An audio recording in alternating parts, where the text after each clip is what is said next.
And I don't know if some of you heard the interaction between John and I, but the computer that ordinarily makes copies of this class where I can link it is broken or down or whatever. And so we're doing the older version of just making a DVD of tonight. So I'll email everybody and let them know, the ones that aren't here. And in terms of logistical stuff of what's happening between now and tonight and our last night, I was banking on the fact that I would be able just to put the tonight's video out, and when people came that were missing and watched it, they would see that we talked about logistics. So keep me open and honest about that, and might even get online and talk to each other. I will try to recall things, or maybe just get an email to people and clarify what's happening in the latter part of the assignments. But before we get too far into the evening, I would like to just make sure that those of us that are here in Clackamas and Hermiston and LeGrand at least are comfortable with what's left and what you have to do in terms of my expectation of outcomes, okay? So let me say a couple of things, and then I'll open it up for some questions about your frustrations or lack of clarity with what's left, okay? One is that I emailed everybody about tonight with some changes in things, because at one point we were going to have scheduled presentations of things that were going on tonight based on your partial presentation of findings from your paper, whatever that may be. And some of us that talked to each other determined that that probably wasn't going to be really healthy for any of us. So we bagged that for tonight and regrouped around next week, or our last session together. And so the last time that we're together, rather than formalized presentations of both your post-company evaluation and whatever project you as an individual or a group have done, I would like to at least devote a portion of that evening to just informal conversations. We'll go around the room, we'll go to Clackamas, go to Hermiston, go to LeGrand, and say, okay, what did you find out in your paper?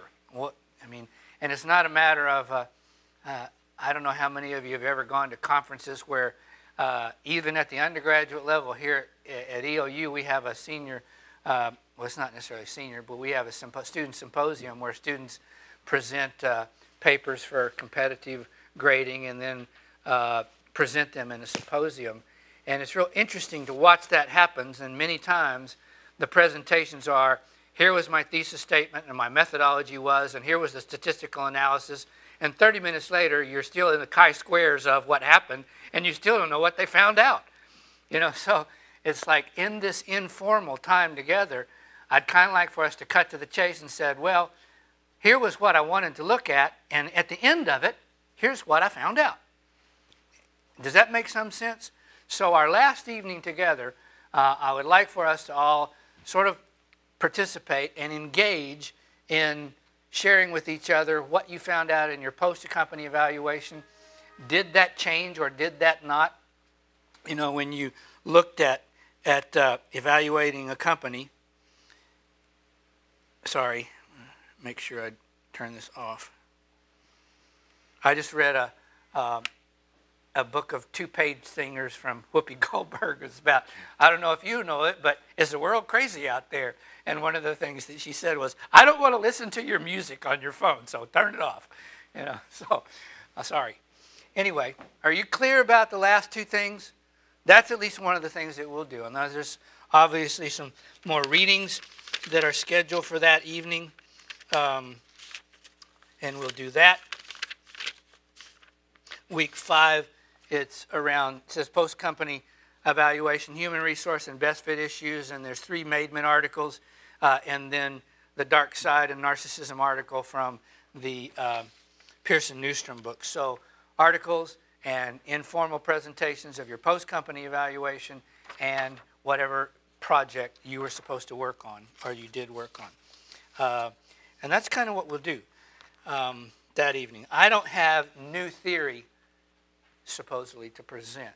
So each week, some of my weeks have been topicked around motivation one week. This is topicked around leadership, but that last week is mostly devoted toward wrap-up. Is that clear about where we're headed? Do you have any questions? And there's some lag times on due dates again. Dr. Ramey? Yes? You said something about an article. It went over my head. What was that? On the last evening, all right,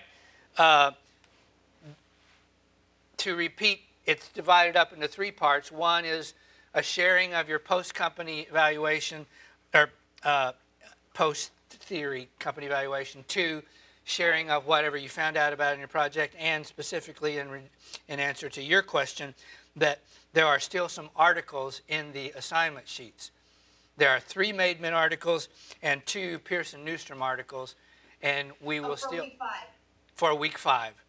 And okay. We will devote some of the evening to discussion of those. Okay? Thank you. All right. So, all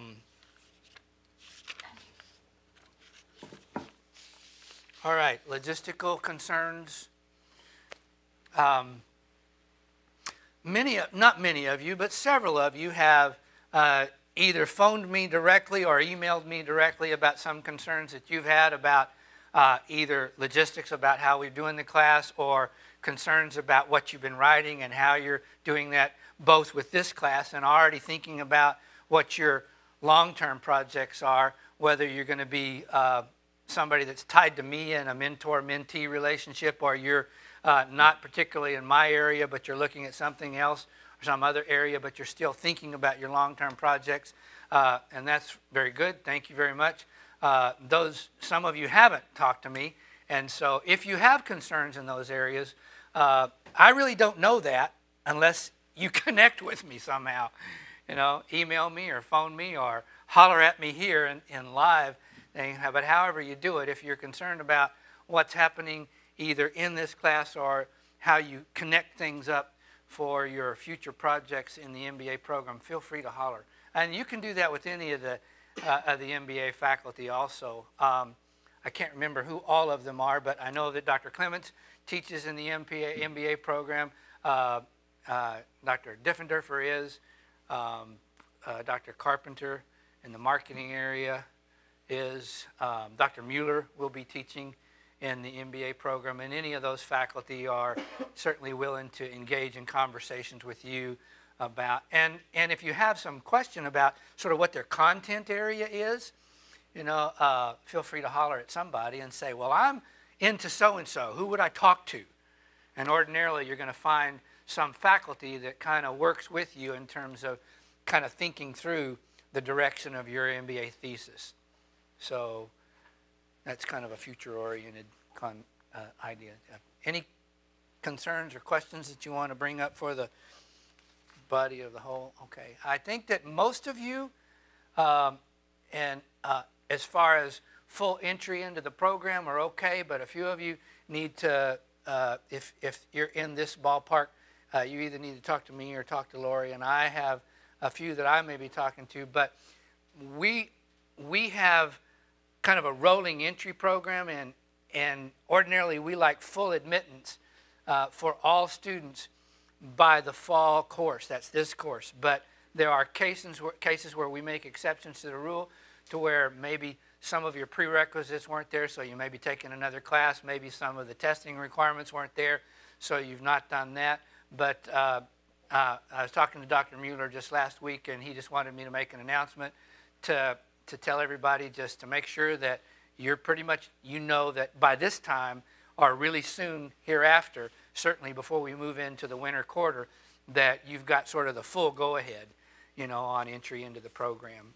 So that doesn't pertain to everybody, but it's a big enough statement that where there's enough people that come into us with those provisional admittances, because we allow people to start in the winter a little bit, and we would like for most of you to start in the fall. So if we get you all in the fall, we may have to make some provisional admittances, if that makes sense. And so word of the wise, if that pertains to you, take care of it. If you've got concerns about that, call me or call somebody, and we'll work some things out and get you connected with the right people. Okay?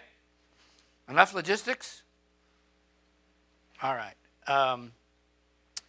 Tonight, again, the articles, I'm not so sure I want to do it in that order that we did last week. Last week we did the articles first and then started talking. I think we're going to bounce back and forth.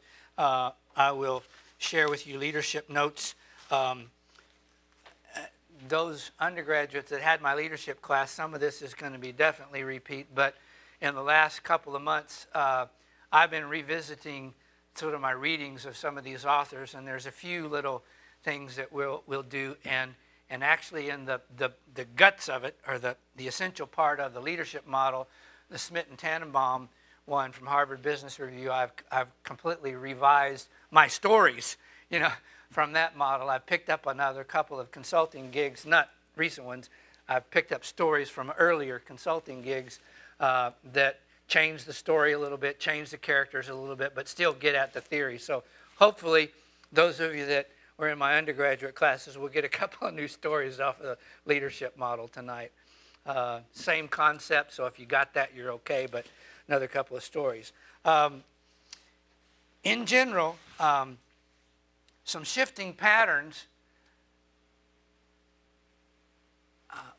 In general, we are experiencing, I think, historical shifting patterns. And so our response to that as comfortable with change or not comfortable with change is definitely a significant part of what we look at as leadership, either leadership behavior or leadership vision that's not necessarily converted to detailed behavior, but it certainly impacts our understanding, our appreciation of, and our modeling of leadership behavior. And most of the people that I've been reading are acknowledging that we're at a certain place in this historical shift. We'll talk about that a little bit as the evening progresses. And that might be,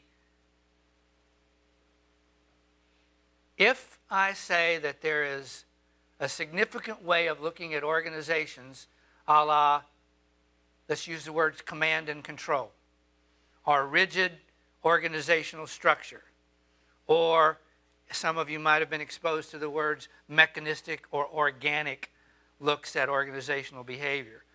The organization operates like a machine. It's very rigid. It's very command and control, very hierarchical. If I say that that's one way of looking at historical trends of leadership behavior, and then on the other hand, I say that in response to that, and in frustration with the lack of activity in some people's minds, you have a movement that's completely in opposition to that, to this completely open, or what some people would call organic, flexible, or autocratic on one hand, democratic on the other hand. And rather than having just a continual shifting one way that keeps on moving ad nauseum into history, not knowing, what appears to be happening is we were one way, we shifted to the other, and then we reverted back because the subsequent responses were frustrated with the previous one, changed the way that we behaved, and then the next one was just as frustrated, changed the way that they behaved, and we've got this thing going on. Does that make sense just in a sort of historical time perspective? And one of the ways to look at that in terms of general patterns is to think about maybe 3, 4, or 5 decades before World War I and World War II, and thinking about a control system then, a response to that moved into a completely turbulent and chaotic time of existence where everybody didn't want to follow orders and just went into randomness. And then you had World War I and II that continued that, right? And in response to the chaos of that, then you had a response that said, no, we've got to stabilize things. So you moved backwards to a command structure that said, no, we think about the scientific school of management, the classical school of management, which was the late 1800s and early 1900s. Then you had that shift again, and then after that, they didn't like that, so you went to the 60s rebellion time, which really got started out of the late 50s from all over Europe as it made its way into the United States, not necessarily as radically rebellious as our 60s generation did, but in softer ways, something out of England called the Tavistock Institute, which was really about, community decisions rather than individual decisions. So once again, you got another movement, right? And now then, if you look at management, not theory, but management practice around the corporate world, most apparently coming from the successes of United States corporate behavior, it's back to command and control again. And immaterial of what's being written about participative management, democratic management, involved systems, you look out not in the writing and not in the research, but look out in the corporate world and you see that command and control system once again. And so we have leadership folks that are talking about these patterns and saying, what do we know about this? Not trying to get into some historical debate and say we're going to rewrite history or we're going to argue whether it is or it isn't, but we do have two different ways of looking at leadership behavior. And then the question is, what do we know about how those behave and why do they behave the way they behave? And do we want to move that way? Choices of behavior to say, I like that, I'll keep on doing that. Or no, I don't like that, and how do I respond or act as a manager, as a future manager, in response to what I know is in existence? Yes, no, stop, time out. Whew. Did you get all that? Does that make any sense at all to you? Comments, questions, observations. I mean, I'm not even talking about the people yet. I was just talking about sort of historical movement in terms of what we see happening as leaders. Who's calling shots? Well, I think it was last week I said, who's holding the fire? Who was holding the fire, about what's happening in our organizational, well, it's more than that, political, religious, industrial, military establishments, all of those systems. Who's holding the fire? And how are they perpetuating the results that they want produced given their times? And that's what I'm saying is shifting. Different people and different values are holding that fire and moving their organizations forward. It's not whether they're bad or good, they are moving those organizations forward. And they are different ways of behaving. Our question is, what do we know about that?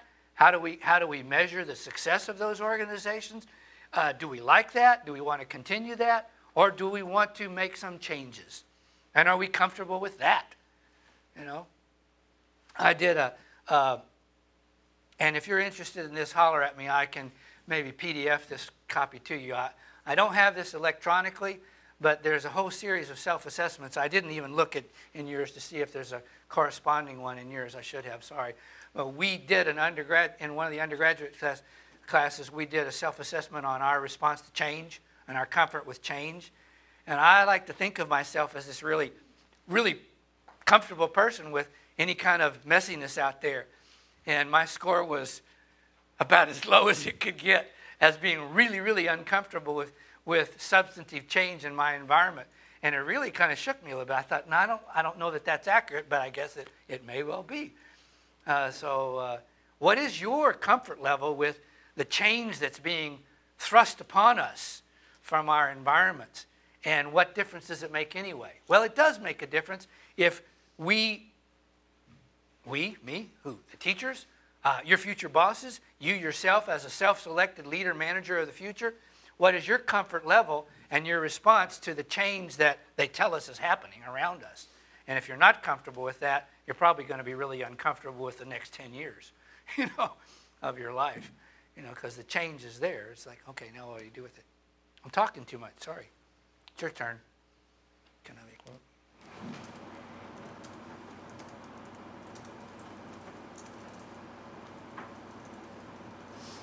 Why am I talking about change anyway?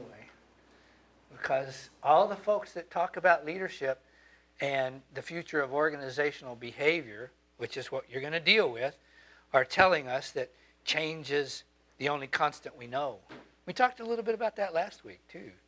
So that's kind of the beginning. And then we'll talk about some of these leader folks and what they say are good leader behaviors. I am listening.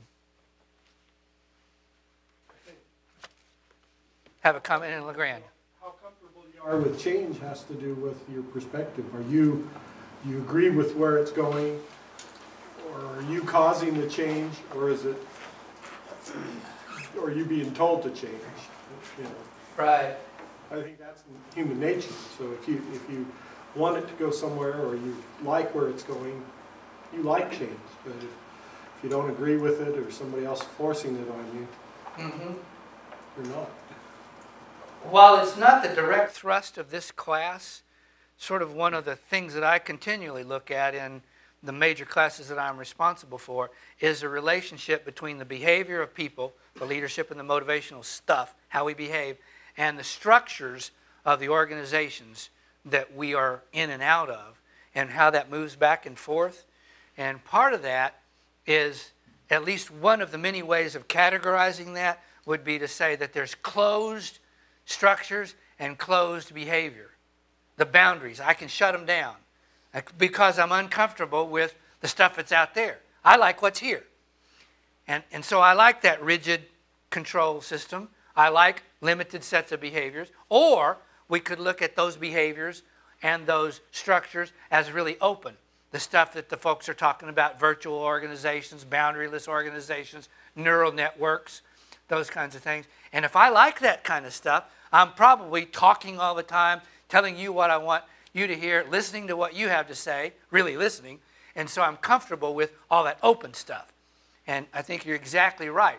Is like my movement and comfort level with moving from I want here versus I want here is going to impact how we behave as future leaders in systems. You know, so yeah, it is a comfort level. Other comments? LeGrand, Hermiston, Clackamas.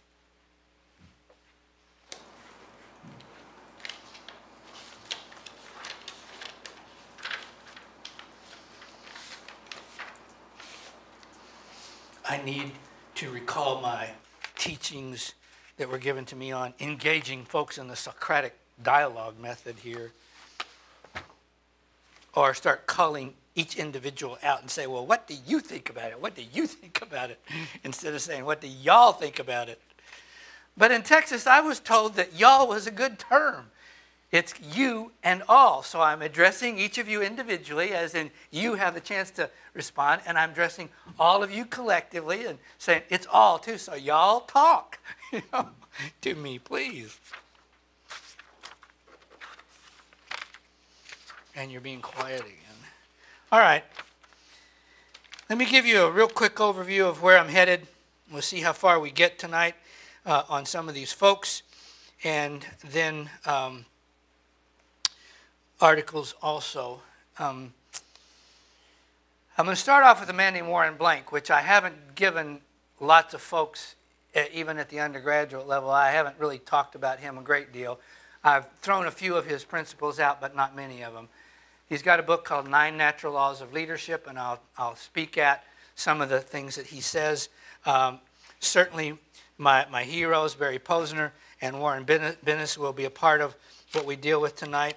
And then sort of at the heart of all of this is that Smith-Tannenbaum Harvard Business Review article, which I still think is sort of the granddaddy of all that. You have an article that was assigned to you on the situational leadership model by the Hershey Blanchard folks and those guys. And I will do a real quick graphic portrayal of how those models sort of look at when you side by side them and why they're relatively similar.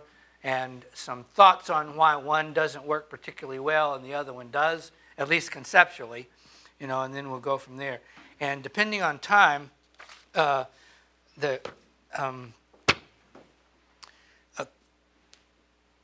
from a book of readings, Warren Bennis, which obviously I'm quite taken with, Gretchen Spreitzer, which was one of his proteges, now making great strides into the corporate world in the area of empowerment, and then a man named Tom Cummings, who has been a principal editor of many of the business journals that business consultants and faculty have been writing in for decades.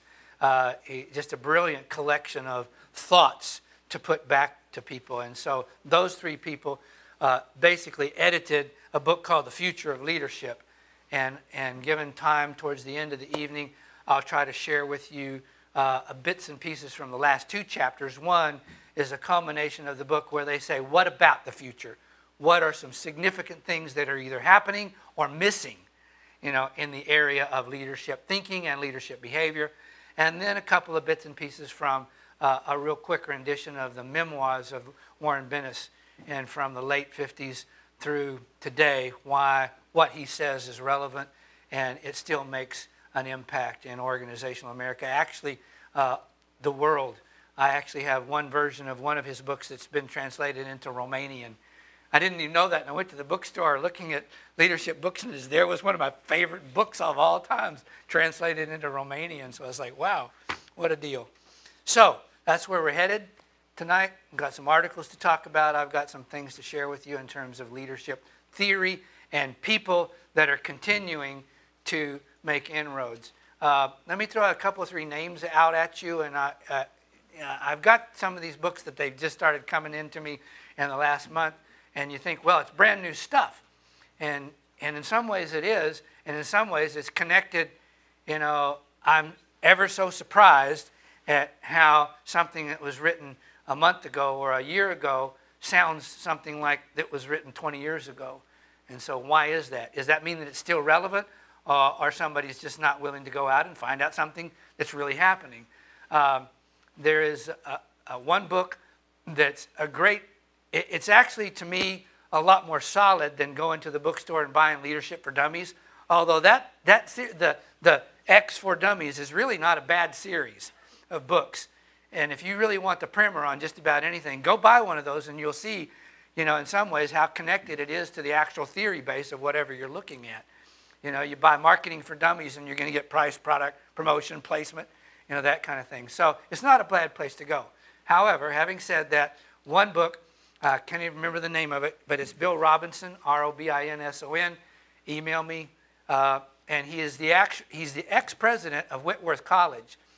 Absolutely amazing book, you know, on his thoughts on leadership in the middle, what he calls. And I sort of resonated with that a lot because I used to teach a workshop to corporate world called Leadership in the Middle, or Team Building in the Middle. And it's really a great look at some of the significant leadership thinkers out there. So that's one book. Barry Posner, which obviously is one of my heroes, just recently came out with a brand new book. And I found out about that one from my son-in-law, who's taking an administrator's course for high school professional technical administrators. And the leadership course that he's in right now has this book. And we visited, got to go see my grandkids this weekend, and there's this book by Posner, and I said, where'd you get that book? You know, and he said, well, it's for my class. And so I start looking through the book, and I'm thinking, wow, this really sounds familiar. And about, I don't know, 3 to 5 years ago was the last time I heard Posner in person. And I heard him, and the notes that I still have from that time, I think what happened is that he and Jim Kozes were going around the world continuing to teach these leadership thoughts and collect information about how other people in all parts of the world are behaving. And I think that what I heard was the initial sort of look at their global trip, and now then they've kind of finalized it into a book. Can't remember the name of it, but if you want it, email me and I'll tell you. Posner's got a new book out. Bill Robinson's got one out. Then there was the one that I shared with you 2 weeks ago, the Canadian that was writing about sustainable leadership, mostly for education systems in Canada, but it's still how to sustain and keep things moving so that they don't just crash and burn on us. You know, and so that is a very real possibility, is that the organization dies because you can't sell the product or deliver the service, and we don't want that to happen. Well, maybe we don't want it to happen. Maybe we do want it to happen in some cases. So those are the new things that are happening in terms of folks that I've been reading lately, and if you want some of that, feel free to holler. One more, Margaret Wheatley, W-H-E-A-T-L-E-Y, okay? And her latest one is a book called Finding Our Space, or Finding Our Way, and it's her and a couple of her partners are basically looking at this transition that I'm talking about earlier in the evening, the movement from very structured to extremely chaotic and turbulent, and how do we respond to that? What do we do as managers? And so her latest book, Finding Our Way, is sort of a treatment of several articles that she's dealt with over the years, and she's put them together in that book. So there's some new stuff out there, and it sounds a lot like what I'm going to share with you over the evening with these people. Okay? Comments, questions? Let me talk a few things for a few minutes about a man named Warren Blank. The book is called 9 Natural Laws for Leadership. And the first one is, I'm not going to go through all 9. I'm just going to share with you a few of them. Okay? A leader has willing followers. A leader has willing followers. And there's a corollary. Where did that one go? Maybe it was just in my notes about that, reading some things in the book. It says, and not everybody's going to like you. And I took some heart to that one, because as I read faculty evaluations over the years, I get a lot of comments that are good, but every once in a while I'll get students that will say, well, he does this or he does this. And I said, well, they obviously don't like me and my feelings are hurt. Well, get over it, Jerry. Not everybody's going to like you. Does that mean that the one that doesn't like me is wrong? No. And does it mean that I'm completely right? No. It just means that there's some interaction there. But in terms of this leadership relationship, right, that happens between the leader and the follower, at one point does that become symbiotic, right? Symbiotic as in different things becoming similar and moving forward as a changed thing, right? That has to be a willing relationship, or we're not going to call it leadership. Now that's Blank. Other people might. Now there's this controversy whether I'm going to call what Hitler did leadership if I disagree with the value of the results. He produced results. So is it leadership or not? Some people would say he produced results, it's leadership. Other people would say you have to provide a moral compass to the results of the leadership. And if that valuing choice of the result is in disagreement with a lot of people, then you're not going to call it leadership. And I said, well, he got the job done, so you got this thing going on. Well, Blank makes this comment. I don't care whether you liked it or not, immaterial of the liking the value or liking the results, chances are the results would not have been produced unless there was a critical mass of people that either ideologically, philosophically agreed, or at least behaved as though they agreed. Is that a difference? Maybe? Yes, sir. So the difference really between just productive and leading, I mean, that just seems like there is a difference. Like you can be very productive, but it doesn't necessarily mean that you're leading. Right. So I guess I'm. So how much more are we going to produce if it's a willing relationship? Maybe it's just a minimal difference that I can do the job. We're going to get some work done, but if there's a willing relationship between you and me, and we're sort of on the same plate, I see what you see. We value the world in the same way. Even though I'm the boss or you're the boss, we're willingly engaged. And how much more work are we going to get done as a result of the combined relationship? Does that make sense?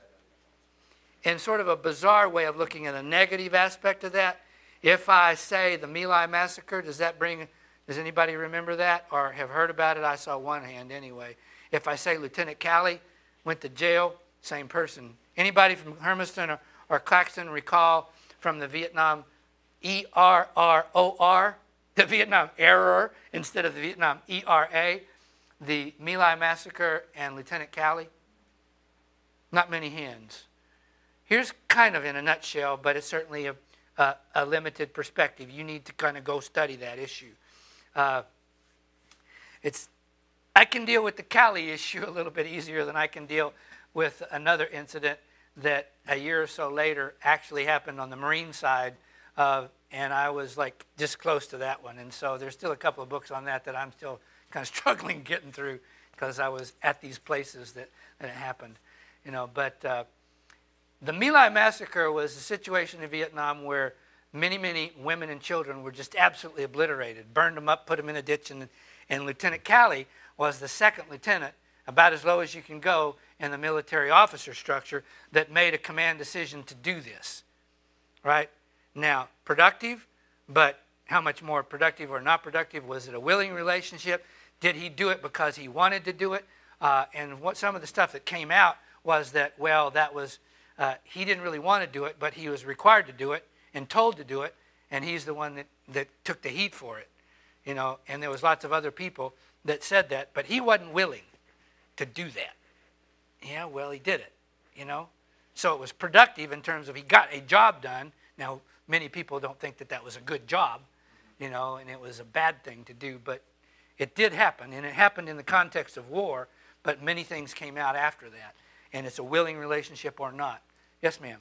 Is this the same massacre?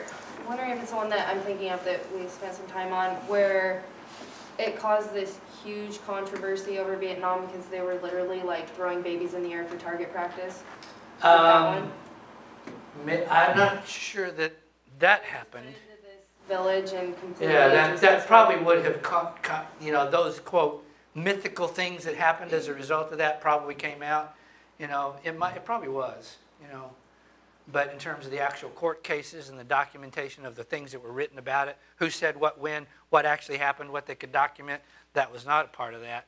But stories abound about bad behavior, so it probably was, you know.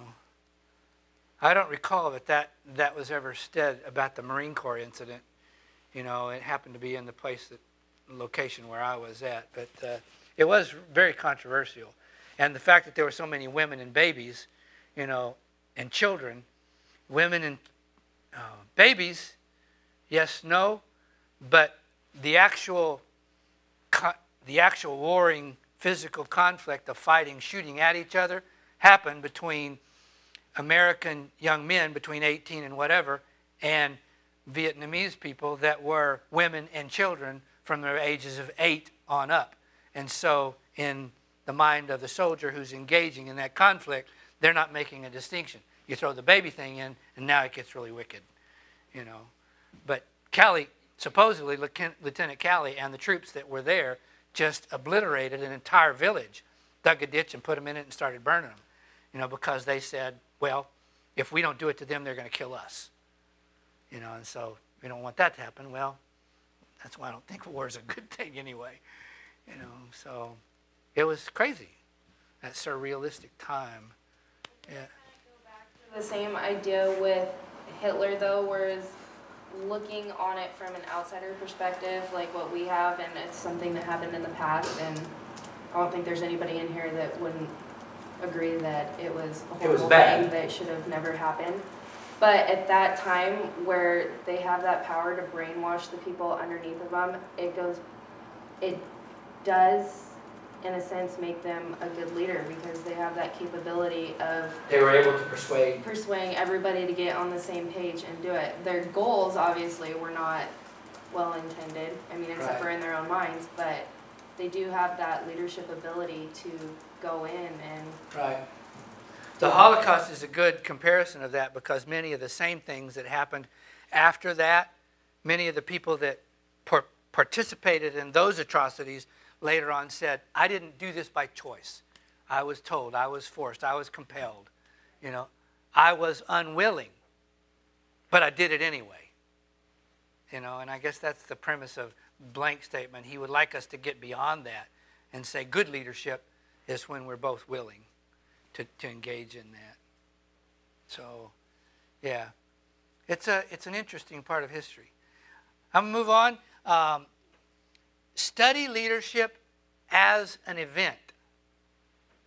And now there's lots of things. We can talk about philosophy, and even our conversation of the last 10 minutes or 15 would indicate, you know, it gets into areas that, well, does that have anything to do with where we're at anyway? I don't know. We're talking about leadership behavior, and I want to see who did what, when, and where, and how they did it, and how they were able to influence. As you said, they were able to influence, therefore change behavior, and so that is a part of that. Blank says that one of the ways that we can understand that is just to isolate events. So I want to study the Vietnam thing. I want to study the Gandhi thing. And even further isolate that and say, well, what did Gandhi do as a leader when he convinced hundreds of people to sit in front of a railroad train full of British soldiers with loaded guns and rifles? That's crazy. I'm not going to sit in front of a railroad train full of troops that have guns and are pointing at me, but he did it. So if I can study that event, I might understand who the leaders were, who the followers were, what those situational and contextual variables were that allowed Gandhi to move people forward in a way that was different than before. So if you can look at that, study the event. Why was Desert Storm at that particular time a results-producing event, as opposed to Vietnam not being as successful as that first initial stuff in the Desert Storm area? So leaders have willing followers. Not everybody's going to like you. Leadership as an event. Another characteristic that Blank talks about is that stuff happens outside of the boundaries, and that many, many leaders, right, don't, it's not to say they're all anarchists, but the rules are less important to them than producing positive results.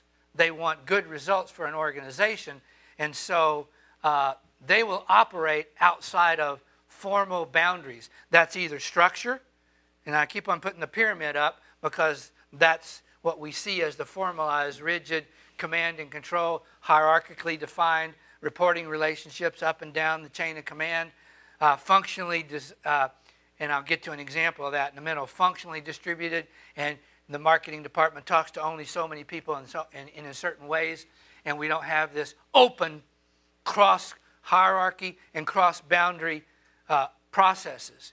But Blank is telling us that the way that we see leadership happening is outside of these. What does that tell us about, the success of command and control as opposed to the neural networking, right? And one of the examples that I frequently use is from Tom Peters' work in studying Fortune 500 companies in the late 70s. In his first book, he has something that's called skunk works, because they smell, And it's like, well, they don't look good, smell good. It looks different, operates differently, and so it's a skunk, and we don't like it. And so formally, you don't like it. But Peter says that it's successful. And I wish that I had copied down the number and the name of the calculator around this story that he told, because it became one of Hewlett-Packard's best-selling calculators in the late 70s. So here was this thing that happened around a group of people that operated outside of the formal, structured, rigid systems at play at Hewlett-Packard. You had an engineer that was working on a calculator, and their practice at that time was an open environment. Now that's really unusual, right? Because in product development, either where somebody is definitely going to get a patent assigned to them individually, not really in a corporation, the company owns the patent, but if they're doing what they should, you might get a reward or a bonus or something by being a principal designer of a new patent or product that comes out of a company. So I don't want you seeing it, right? It's mine. So here's this calculator on an engineer's desk. And for a few nights in a row, he would come back to his desk in the morning, and the green wires were at a different place than the red wires and the yellow wires, and the buttons were in different places, and there might be a note that says, I crossed over the red to the yellow, but that statistical button operates 20 nanoseconds faster than it used to. And the guy's going, wow, who's messing with my machine? And now I'm going to cut to the chase and tell you that the guy was working on his master's degree in engineering. But who was he in the company? It was a janitor. It was a night shift janitor. So if that's all you knew, you would say, I'm never going to let a janitor work on my machine. So now then you've got two people completely outside of the research and development and product approval line that Hewlett-Packard and many other major corporations have. If you've ever dealt with product design for major companies, that's an extremely formalized and command and control process. You don't get access up there unless you somehow have got this great major product that you've convinced the R&D people of, and you've got 14 studies that have been done and 18 statistical analyses and no defects per thousand, then they'll let you play, right? But here we had two guys playing with each other. And then thirdly, they go over to the fabrication department, and they said to this other person, well, we know that it's not ready yet, but can you put together a little plastic casing for this? And of course, they got the tool and die stuff. runs a little CAD program and sends it out, and half a day later gets a little plastic shell to put it in. And then the three of them take it downtown to a calculator store, and the story is told that by the end of the day that the guy had umpteen orders. And now they had to go back and said, time out, we don't even have approval yet. We've got this experiment that's out there. None of which happened in the formalized way. How many times does that really happen? And that's what Blank is telling us, is that leadership vision, leadership action is not always dependent upon going through the form. Now, I don't know if that's teaching us all to be anarchists or not. I don't know. But it says that leaders act, leaders do. Leaders get out there and behave in different ways, and they're going to do what it takes to get the job done somehow. So that's one of what he calls a natural law of leadership. Comments, questions, observations that you may have about this? Yes, no, hello?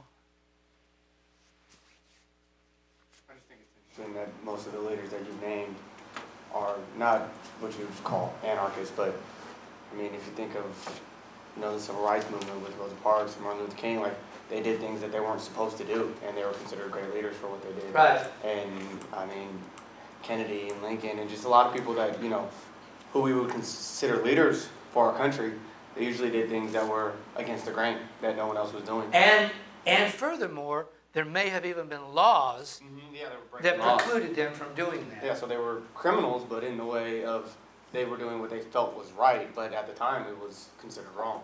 Right, or correct, yeah. And on a global scale, not just names, but then one of the other examples that I frequently use is the Sandinistas in the Chiapas region of South America. The migrant, not the migrant, but the sort of the small coffee growers and some of the things that were happening there. And they're sort of being controlled by not just the Mexican governments, South American governments, but also by American corporations like United Fruit, who were controlling the behavior of small groups of people legally. Mm-hmm. But the Sandinistas were saying, sorry, I've had it. Mm-hmm. I'm going to change this behavior. Right? And so we don't treat them or look at them as anarchists. We look at them as folks that have said, all of us matter. All of us matter. And let's do something about that. So I think you're right. And now we've got this movement again kind of going back and forth.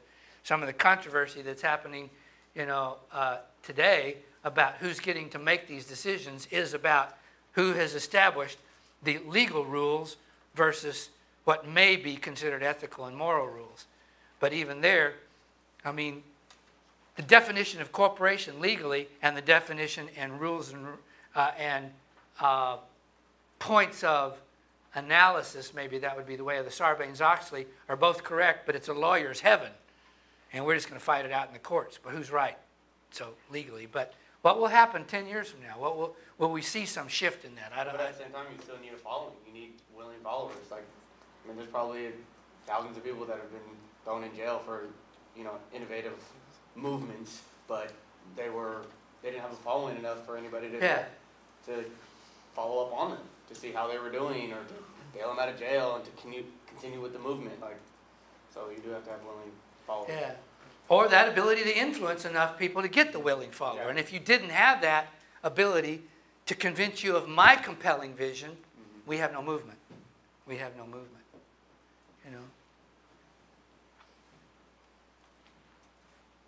You still out there? I don't see anybody's heads resting on their hands, sleeping quite yet,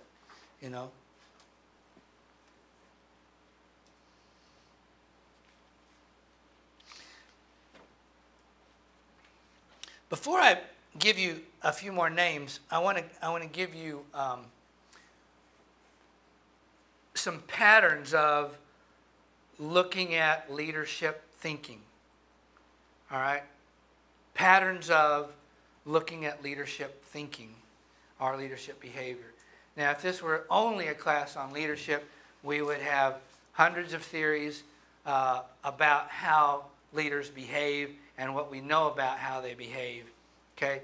But rather than trying to culminate or bring that back down into some categorization, which I'm going to do in a minute, of all those, and somehow bring down 250 pages of a bibliography of a leadership book to 1 page of notes.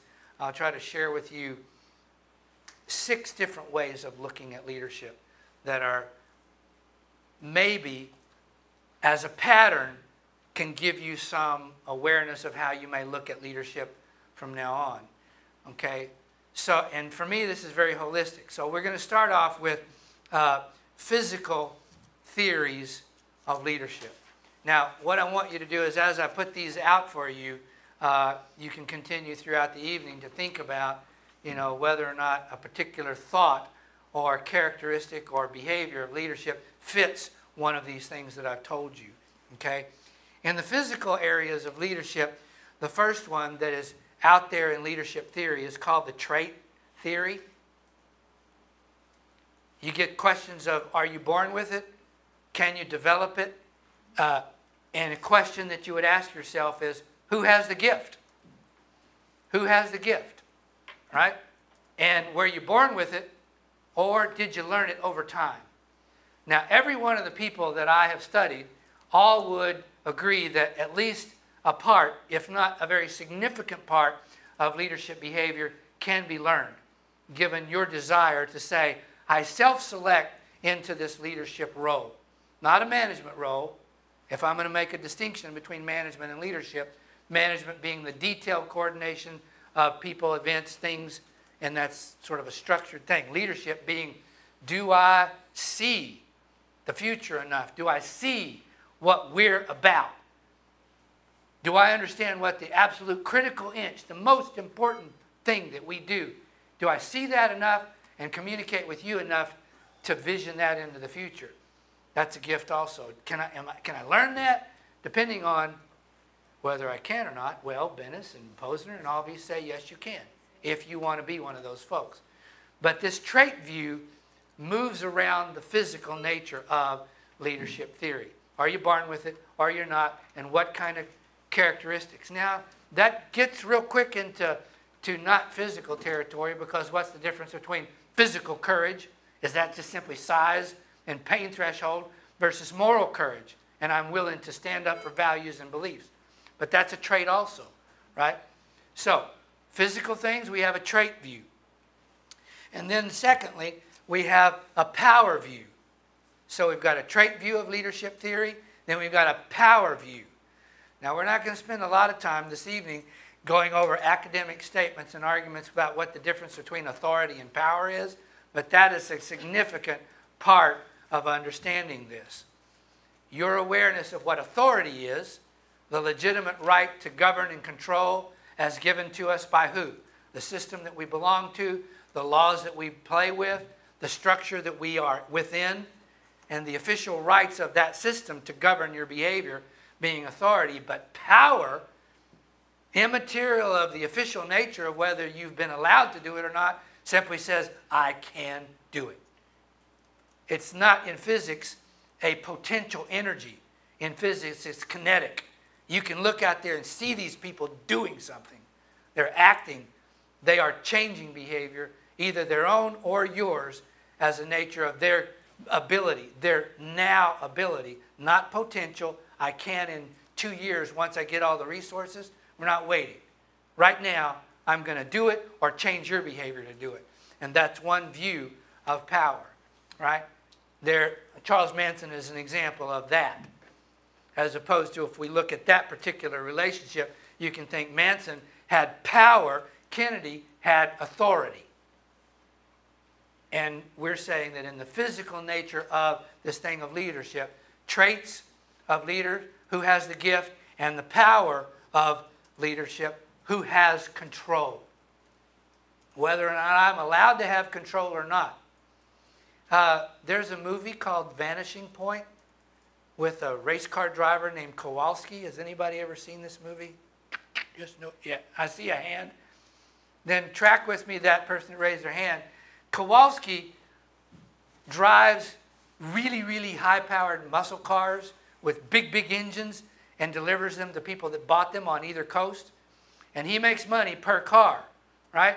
So obviously his goal is to power this car across America. And the movie is about the conflict between the power of Kowalski and the car that can drive more than 55. But the authority says, no, you can't drive more than 55.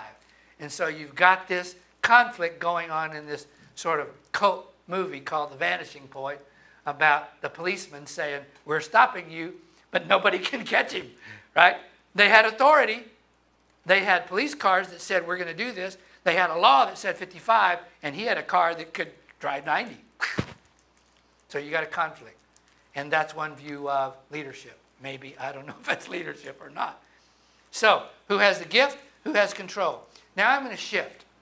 So that's two ways of looking at leadership. Here's a couple of more. Now this gets up into a mind thing, right? And one is the situational view. I'll give you 3 names on this to play with. Certainly, and I think it's under your course documents, the Smith and Tannenbaum article. That article on leadership is the situationality. It's like, what's the leader, what's the follower, and what is the situation that would determine that. I'll talk about that one more this evening as we go on. And then the one that's given the biggest credit for this out of the 60s was a man named Fred Fiedler. He talked about contingency management and situational variables that everything is dependent upon that. And so you can't even talk about leadership until you know what that is. And then the third one that I think is probably one of the original management theorists that, although she wasn't a management theorist, but that was Mary Parker Follett's work in the late 1800s and early 1900s. Now, that one, here's the question. Who understands the context? What was going on during the Vietnam situation? What was going on in America during the Desert Storm situation? What's going on today, politically, economically? What was going on at the time post-World War II when we shifted to this, quote, democratic principles of management and have been doing that for decades, but all of a sudden we're back in command and control. If you understand those contextual variables, you might understand the leadership that was being displayed and behaved at those times. So you've got the trait view, who has the gift, the power view, who has the control. Then you've got the situational view, who understands the context. And then fourthly, you have something called the hierarchy. Okay? Now, if you're a person that either understands or doesn't understand words but would like to, ask me later about this if you want to. If not, don't worry about it. But there are 2 words that are both correct in their spelling about hierarchy, but in terms of the dictionary meaning of the word versus what it means, they are incredibly different. Both of them can be used to help explain this concept. And one is a hierarchical understanding. I'm going to say that again. A hierarchical. Now we're going to delete one of those syllables and call it another way of understanding that is the hierarchical version. The hierarchical version. Now, many people, in terms of talking about control and conflict reduction, will say that one of the ways to reduce conflict in an organization is to understand the systems and beliefs of higher authority that any of us ascribe to, right? What is your higher power? Now that gets into the natures of stuff that we don't really want to talk about. That's the hierarchical. That it's almost like the religious connotations of how you get your orders and where you get your orders from. Leaders will invoke hierarchical things to convince you. Jimmy Jones, Charles Manson, you know. Now those are sort of bad examples of that. But Jesus and Gandhi did the same thing, right? So you've got a maybe spiritual and higher power, hierarchical, and then you've got this bureaucratic thing of understanding this structured, non-religion, non-higher order thing that's simply the lines and spaces in a structure, hierarchical. Both of them will help us understand that. And so here's the question there. What's the form? Is the form of this governance structure one that is tapped into more of a higher nature of higher authority, or is this form of governance tapped into a simple explanation by the structure and design of a system that we belong to? So 4 views. Now we've got a 5th, but we're going to shift again. We talked about the physical views of leadership theory, and here's the trait view, here's the power view, here's the mental views of leadership theory, and the situational view, and the hierarchical view, or hierarchical view. Now we're going to shift into more of the emotional category, what's happening inside of you. Now, what's interesting in terms of management theory and business schools is that in spite of the fact that prior to the time that business schools became an entity in higher education in America, consequently the rest of the world, we didn't have them. We had schools of psychology, schools of sociology, schools of math, and schools of physics, right? And schools of physics and math weren't generating many of our corporate leaders. Math maybe. In the insurance industry and the statistics and the actuarial folks were moving into the corporate world, but many of our folks were coming to us from completely non-business areas like sociology and psychology. Well, maybe, is that business or not? You know, so we're not supposed to ascribe emotional and people characteristics to the way that people have behave in organizations. So the first business classes, none of them had any of this emotional stuff, this behavioral stuff. Even though there was a movement from schools of psychology and schools of sociology, and therein now then we get into this third element of the emotional characteristics. And today, what is it? 2010, 1940, 60, 70 years, 7 decades maybe. 7 decades of theory about strategic thinking, starting in the 40s and then moving on into certainly the late 50s, early 60s, the, quote, strategic management experts. The biggest ones over the last several decades coming out of Texas A&M University, a couple guys named Hill and Jones talking about strategic visions, role and mission statements. What is the direction? Peter Drucker in the 50s started asking people, what business are you in? Is that an important question or not? But that had to do with somebody's compelling idea, their vision, right? And here's the question of this particular one, and it's called the vision view, right? Who has the dream? Gates had a dream, you know. Jobs had a dream, you know. Tom Watson of IBM had a dream, you know. Martin Luther King had a dream. They had a vision, and that became leadership. Because, as Bennis says, are you able to convert intent into reality? Can you draw and paint a compelling picture of what your dream is for other folks? What is that vision you see? And today, there's a whole, you get PhDs in strategic management. How do you help people find out what their compelling central activity is in a company? And so one way of looking at leadership is called the vision view, and that is who has that dream. And then the last one, certainly not the least, today more compellingly so, and that is the value view. And who has the ethics? We started on that conversation a little bit last week, and I had this conversation with myself and with several other people, beginning with some of the conferences I went to in the early 80s, and I still am struggling with how you measure that. And yet everybody's telling us that we're supposed to measure whether or not you're ethical or not. And so I asked this question, if simply I can take a test and pass this test on my knowledge of what the difference between, you know, utilitarian reasoning and Kantian reasoning and, you know, deontological and teleological reasoning. And it's like, okay, I know the answers, therefore I'm ethical. I don't know about that. Or, here's another question for you.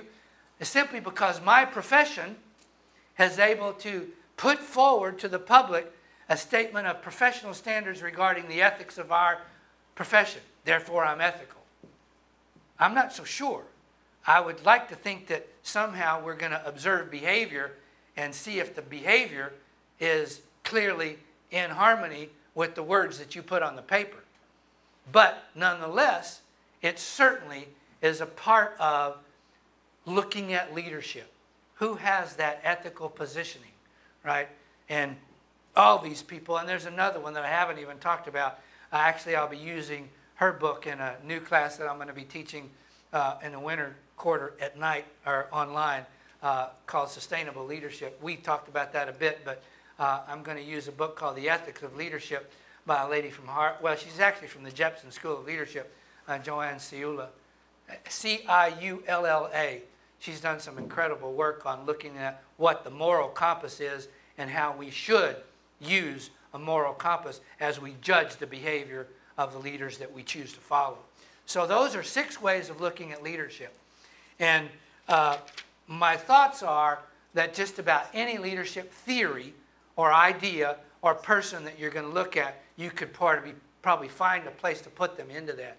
Physical thoughts about leadership, the trait and the power view, mental thoughts, the situationality of, and the hierarchical structural views of. Then you get into the emotional category of what's our dreams, the vision view, and what are our values. You know, what is the value view? Stop. 10-minute break? 5-minute break? 5 minutes. Take a deep breath. Stand up. Go away. Come back in 5 minutes.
Yes.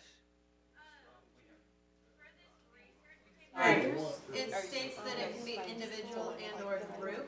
Yes. If we chose to go the group route, what is the maximum limit of a group? 18 people. No, it's like we're gonna have an 8-class project. Well, I have done that before.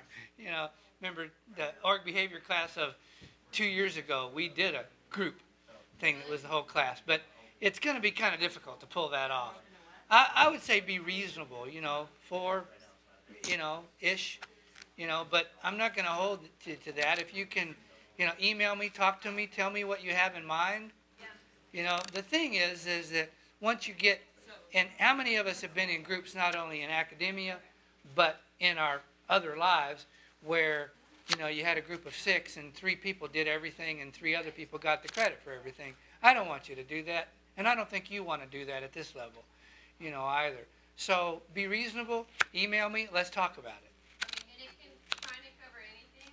Or Yeah, I've had several emails about that, and people have said, well, is it a specific topic? At this point, you know, this class is really open-ended. It's contemporary thoughts and ideas, and I basically have tried to inundate you and just bombard you with, you know, ideas or lack thereof, and have you say, what difference is this going to make later? So anything that you feel is relevant to the issues of contemporary thought in management and leadership, right? And ideally, as I said in the very first night, this is where it might get a little bit messy with the group project as opposed to an individual project, is that if somehow you can act as if a year from now is already over, and what is your end thesis going to be, and how you can look at every single class and make it relevant. Pull a piece of that class into your end project. And that's not undoable. I mean, if all of you are into the leadership, organization, and management stuff, and you had 4 people of similar interest, it could well be that your topics at the end of a year and a half are going to be similar, but not exactly the same. So groups are okay. Be reasonable. If you've got questions and concerns, be sure that you're emailing me and say, here's what I'm going to do in the next 2 weeks, you know. But again, you're not doing a significant 20-page research paper. You know, it's a 5-7-page paper that kind of solidifies, stabilizes, takes the issue one step further than what we've done in class. I know I've got a few of you that are doing the women's issues. You know, I've got some others that are interested in other things. One person contacted me about a continuation of looking at Sarbanes-Oxley. You know, there's all kinds of stuff. Some of you are communicating with me, some aren't. And so what I say to those of you that aren't, forge ahead. Do whatever you want to do. And just take the risk that it works. You know, if you're concerned, email me. Okay, so the second line of the prompt says, don't even ask about length, but then you just threw off 5 to 7 pages. Why does 5 to 7 pages work in this environment? Because I'm not looking at a 20-page paper. A couple of pages to tell me what you're going to talk about. A couple of pages to say I'm going to mess around with this stuff, maybe 3. Here's the good news, here's the bad news, here's the pro, here's the con. 6 people said this. Is that better? I can hear you. Yeah, closer to your side. Okay. Can y'all hear me now? Is that better? Sorry. And then a couple of pages to drive your conclusions. 5 to 7. So there's a relative length. There's a relative length. But depending on the nature of what you'd like to do, maybe you're going to do a brochure about something, maybe you're going to do a policy and procedures thought on, you know, how a company would, this is not what the Sarbanes-Oxley person was coming to me with, but let's say that you were going to do an informational brochure for your organization on Sarbanes-Oxley. That wouldn't be a 5 to 7-page research paper. That would take the page of a company memorandum or something like that, an executive summary, which might be different. You know, and so am I going to fault you for the fact that you didn't give me 7 pages, but you did this absolute brilliant 3-page executive summary on Sarbanes-Oxley that explained it better than anything that I've ever heard. You know, that kind of thing. So it's within, I think somebody asked me the first night, doesn't have to do with the purpose of your end result. Yeah, that's a part of it. Okay. Does that help? Yeah, I was, Okay. those were mixed, and I was wondering. All right. For the purposes of not duplicating stuff for my Lewiston undergraduates, not my LeGrand undergraduates that are now in a graduate program, we're going to shift my order. Instead of continuing on with the leadership theories, we're going to take the next section of class. I'm going to give you a few minutes to discuss amongst yourselves. And we're not going to go around the room and look at every single article. We'll come back as a whole and deal with some of your conversations. But I would like for you, as a group now, the Clackamas group, the three of y'all that are IC3, and the 1, 2, 3, 4 that are still there in Hermiston, to just discuss the articles. And I would say don't worry about the French and Raven one. That was an assignment. And don't worry about the situational leadership. I will either get to those tonight in some of my commentary. I will get to those tonight in my commentary. But look at the Aristotle piece, the who gets to judge piece, the Drucker piece, and the tone at the top piece.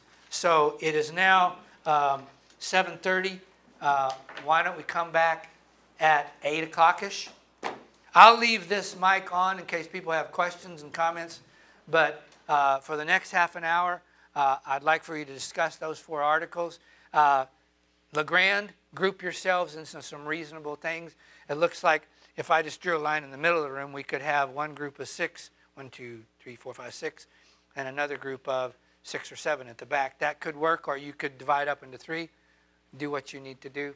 Half an hour, discuss your 4 articles. Then we're going to come back in and just talk about those as a class. Fair enough?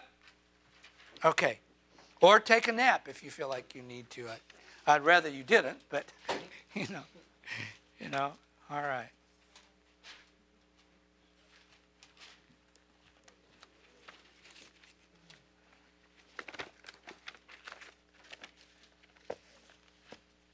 Where'd that go?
There was that undertone throughout the whole article that kind of turned me off to it. I agreed with the basic principles that were in there, but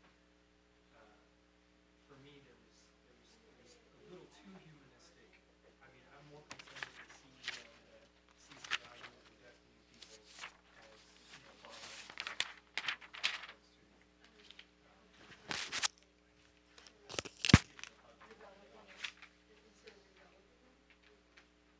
Well, I mean, development to what end, for what purpose? And the whole, for the sake of the individual. Yeah, I mean, I think investment and development of employees should be, I mean, from the perspective of a CEO, I mean, if I'm talking about, my Little League coach or the pastor of the church or something, that's a little different.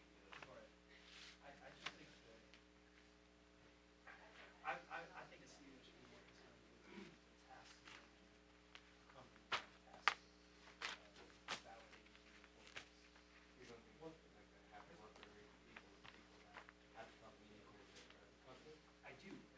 they should create an environment where those opportunities exist, but not necessarily make it their personal mission. There were two or three lines in particular.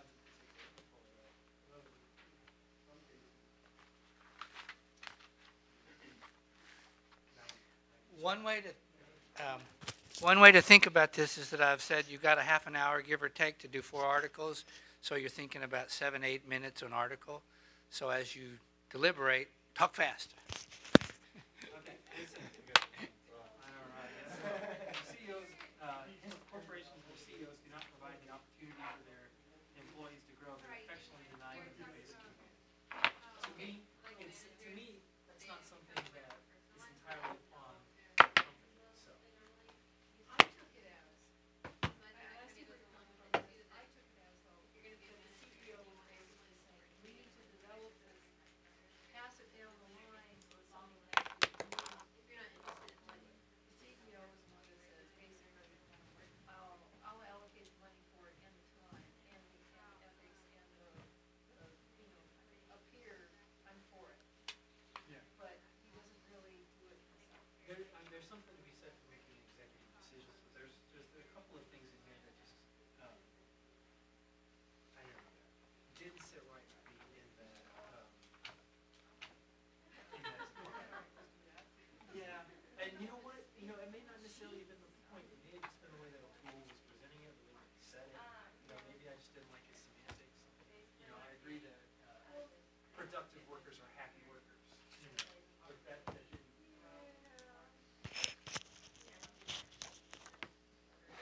They are, yeah, they are. I think I understand what you're saying. I like the article though, I guess I stood back and looked at it a little differently. In that, I thought it was interesting because in the past, that is still really supported people. Oh yeah. Like I said, starting off with Aristotle, I love it. Yeah.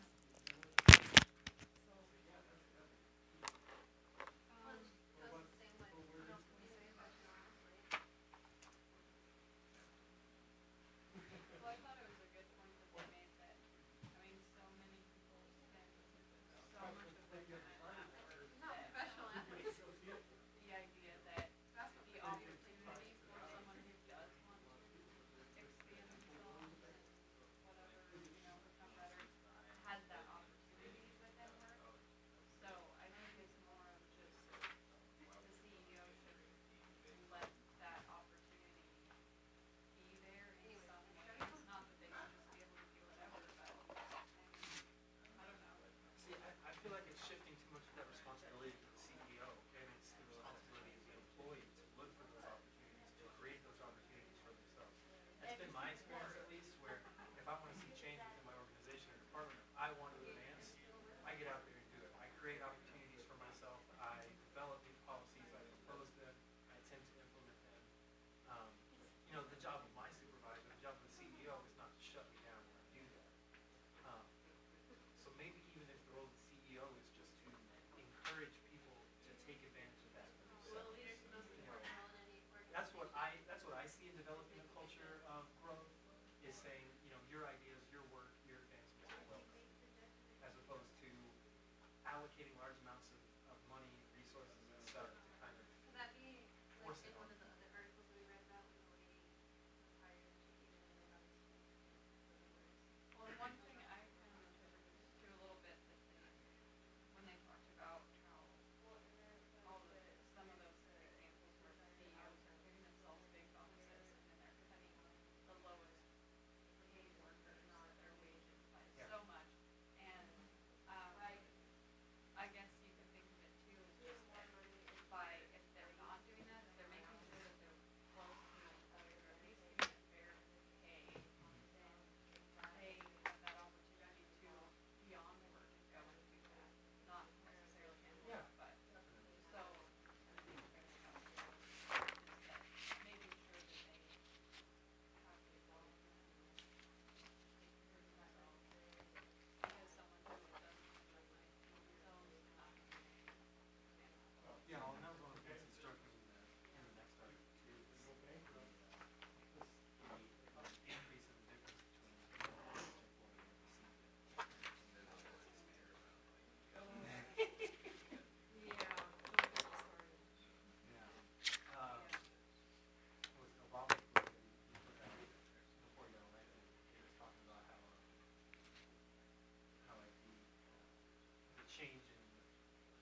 through this transition of something similar thinking to that, where at one point they actually capped their executive salaries at 150,000 because they said that any city or location where we actually have location is that any executive could live quite comfortably at 150.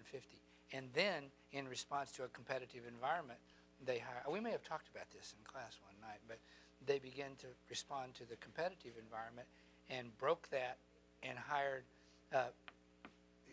When I tell you this, who they hired, you automatically get a sense of where they were at. They hired one of the marketing executives for National Rifle Association. So you think about politically and economically where their lifestyles were, and paid the $1 million stuff. And now they've been going back and forth between, you know, that kind of cap on salaries. I don't necessarily, I don't really feel right about capping it somewhere like $150,000. Yeah. Because, I mean, that kind of puts a glass ceiling on the American dream, so to speak. Yeah. I mean, if that's kind of like the most that you can achieve for, you know, we kind of want to chase after being the Bill Gates or the Zuckerberg jobs or whatever, you know. But there is too much disparity between the executive salaries and Well, yeah, not only disparity, but I have to say, you know, executive salaries are gonna go down. yeah, you don't see them get cut. No. No. The Prime Minister of Japan told George Bush Sr., when he was president, you've got a problem in America, Yeah. and you need to deal with that in a global sense because they don't respect you because of that disparity. You know, so. It's like a lack of leadership is almost as bad, or almost as worse than no leadership, Yeah. or bad leadership. I think the value placed on the leadership of an organization, not just the CEO, but many of the executive officers, I mean, that should be reflected in salary, but for what they're making, their value they should be ending world hunger. I mean, that's what their salary says to me, that if they're making that much money, they ought to be able to deliver miracles, you know? Yeah. But yet we get paid for failing an organization. Exactly. Go figure on that one.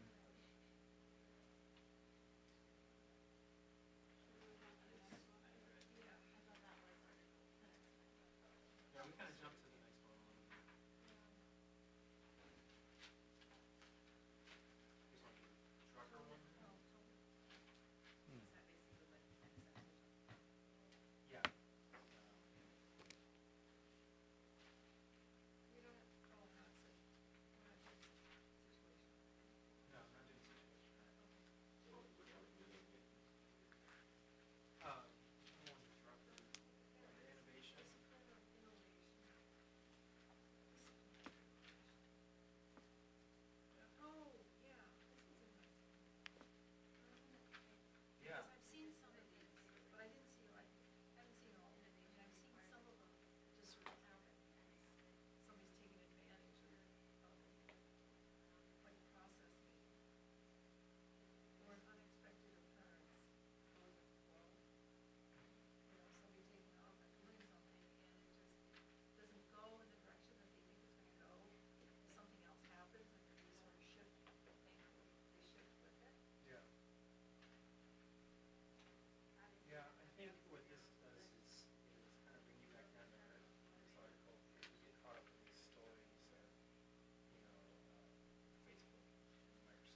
Okay, let me have your attention.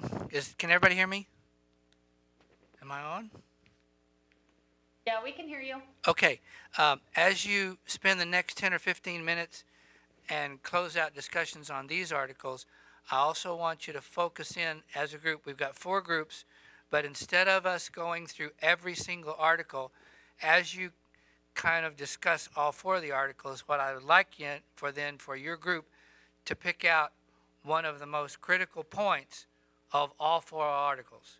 So we're going to have 4 different talks, but only around what is the most important thing that you got from all 4 articles. So each group, after having discussed the articles, then choose what's the one thing that you think as a group is the most critical point from all the readings. Okay? And we'll hear from that 10 or 15 more minutes. Okay? Is that clear?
Does that apply to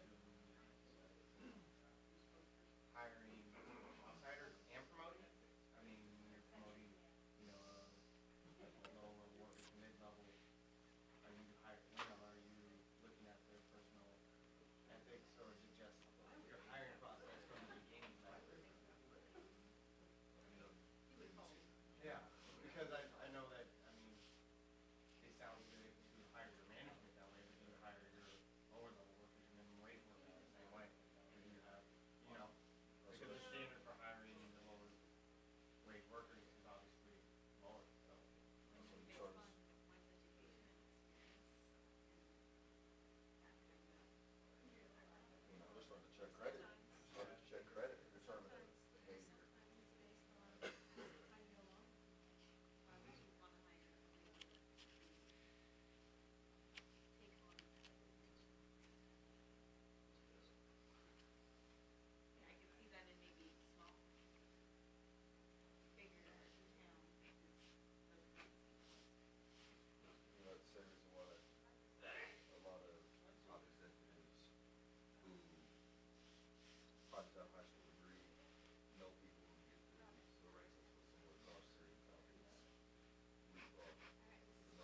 Hey, Mr. Ramey, Yes, I'm here.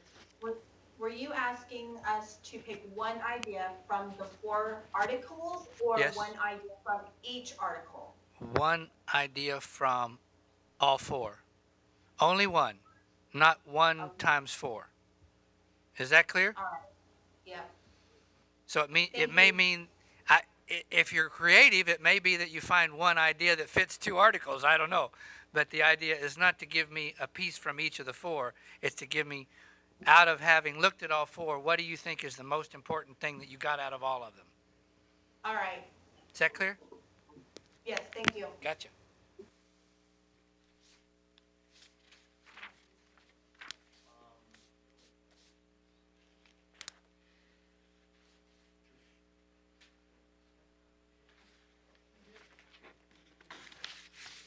The only thing that's in my head right now is I know you talked about ethics, but.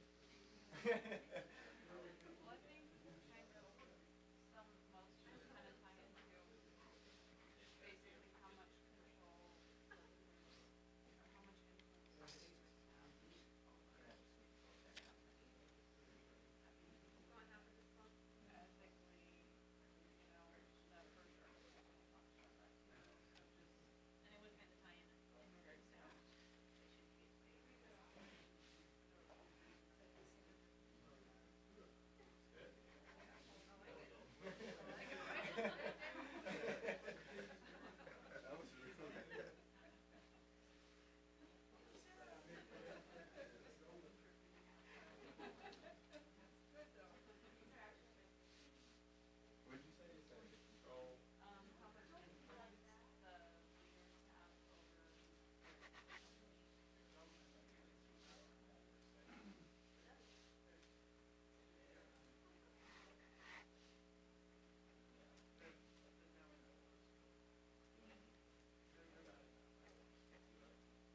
10 more minutes?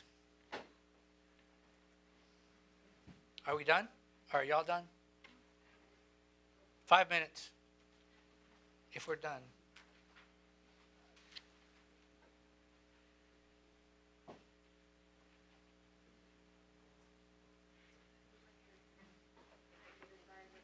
Whoa.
I was like, what was picking? I don't remember any of this stuff. Like, there wasn't any answer. I was just like, oh, this is because it wasn't any of the things that I thought were important. Yeah. Like, well, what I thought were interesting for that matter. I know, that was the interesting, and there was, I took out 8 hours on that. Oh, I was eating and watching TV in between. I could, yeah, I could do that.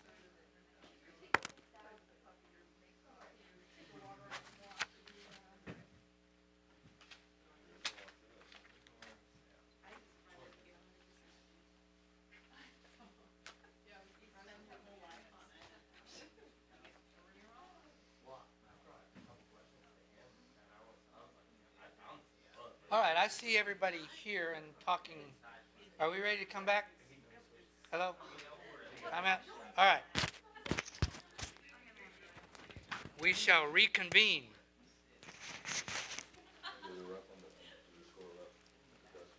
No, I just got very wrong, but two of the questions I felt, they were like 2 answers, like trick questions.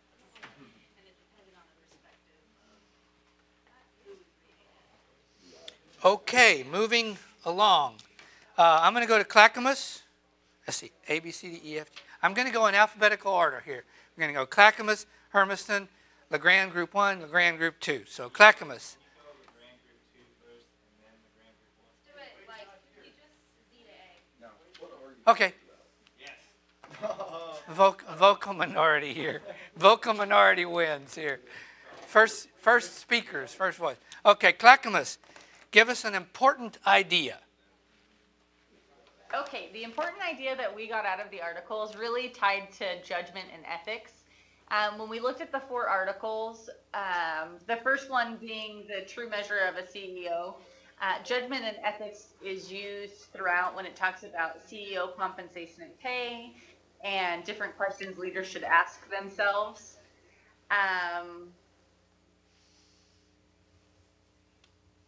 Okay. Other? Sorry, I'm pausing. Yeah, I'm listening.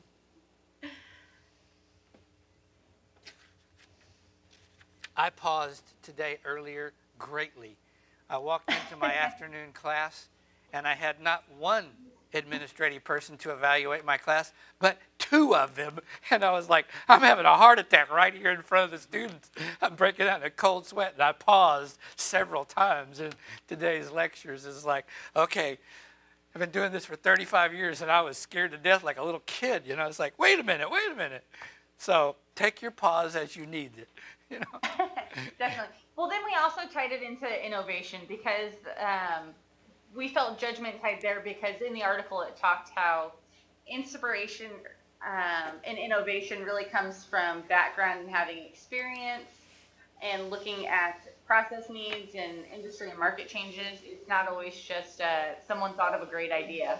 They have innovation based on previous past experience and Yeah. previous use of judgment. And how do we allow that?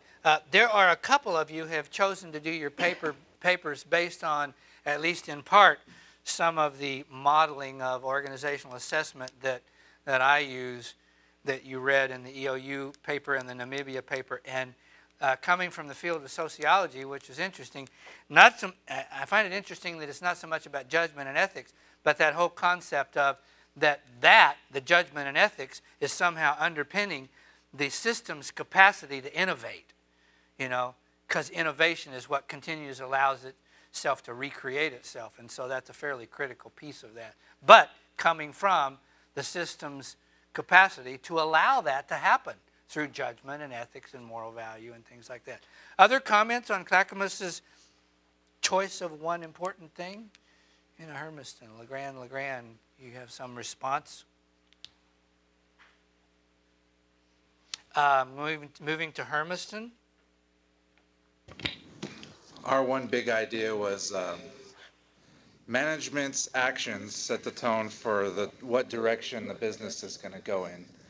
And those actions are how a manager views its relationship with its employees, how inclusive they are with decision making, how they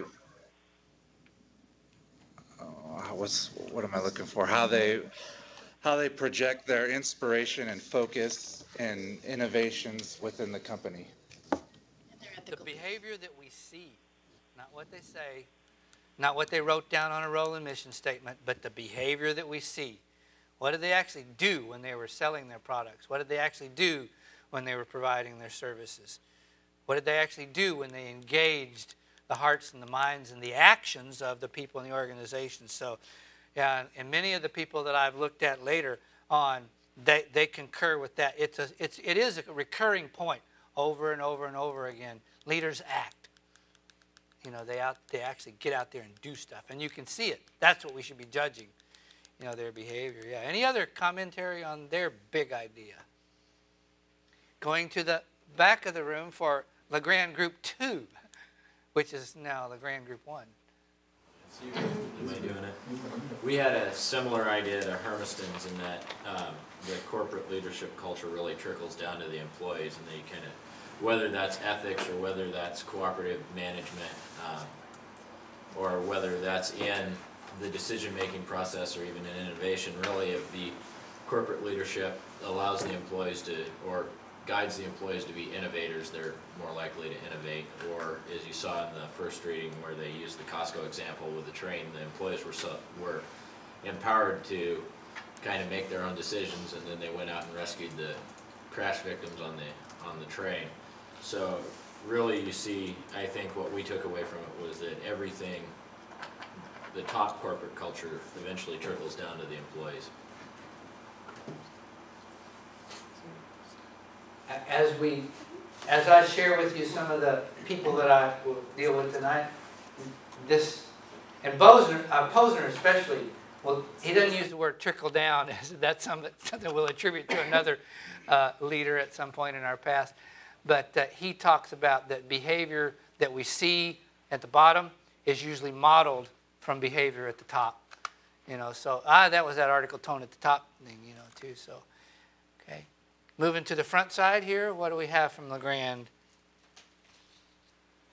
Did you want to say it? Oh, that you wrote it down. Oh, I did write it down. I didn't want to steal your thunder. He didn't want to deprive somebody else's opportunity to participate. Ours is similar to Hermiston's and LeGrand 1's. Just how the influence of leaders over a company in different ways affect the company's production, and similar to the trickle-down effect. The personality, ethics, innovation, ideas, those type of things, the way the management and the leaders of the company hold themselves usually trickle down throughout the company, and similar to like a ripple effect. And most companies, they tend to follow their leader, and that was really what we saw out of most of the articles. Yeah, I just interesting action, what we see. actions. The behaviors that we see. One of the areas that I have always thought have thought, can't get my words right here. An opinion that I have about research that business faculty should engage in is to look at the difference between the behaviors that we see in the organization and the words that they have put out in public.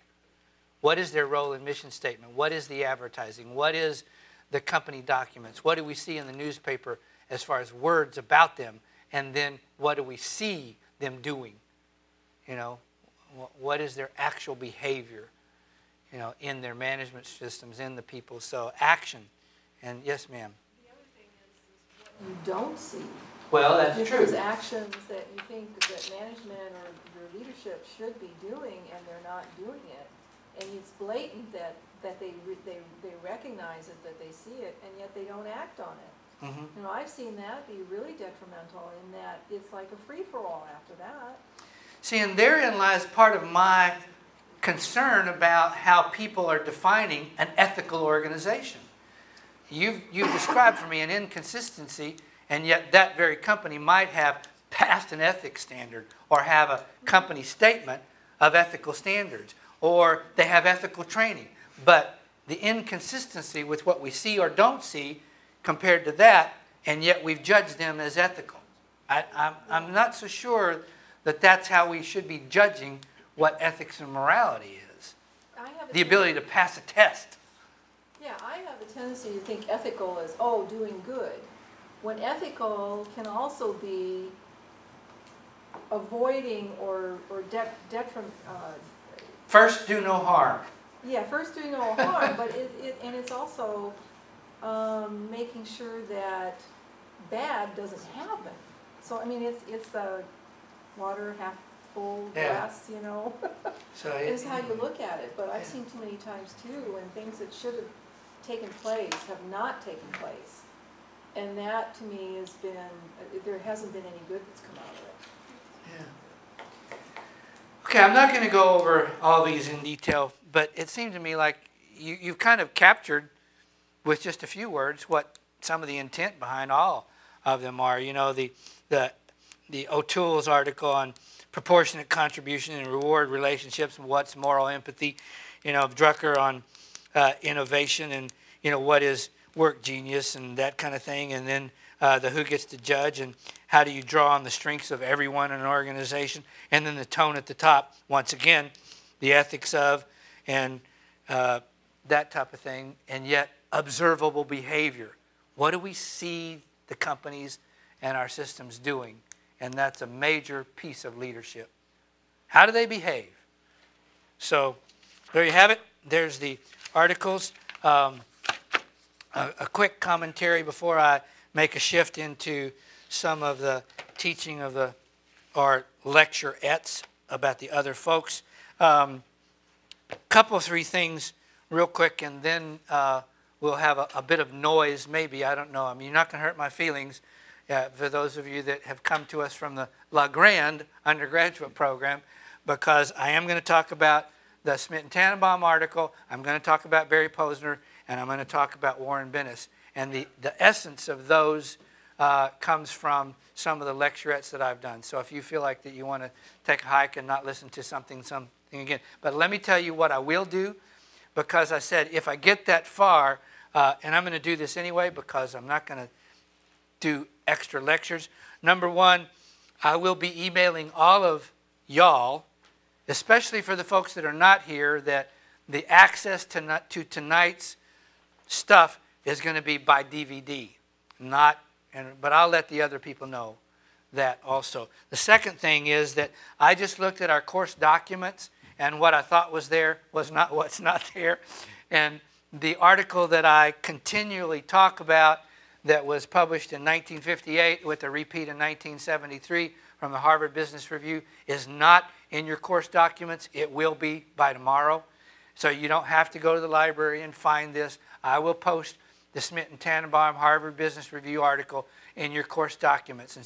And they're certainly a lot more eloquent than I am, you know, about that. But I had the great fortune to meet both of those guys in my early academic career, and I'll share with those of you that choose to remain that story again. And then thirdly, I will post under the forum some brief running bullet points on the article that's in the book on the future of leadership. Where are we at? Where are we going? What's missing in leadership, training, theory, and development? And a few words from Warren Bennis's memoirs. So I'll post some thoughts online about that. So if you're interested in that, go join the Lines discussion. But you're not going to be held accountable for that in your paper, okay? It's just sort of an add-on.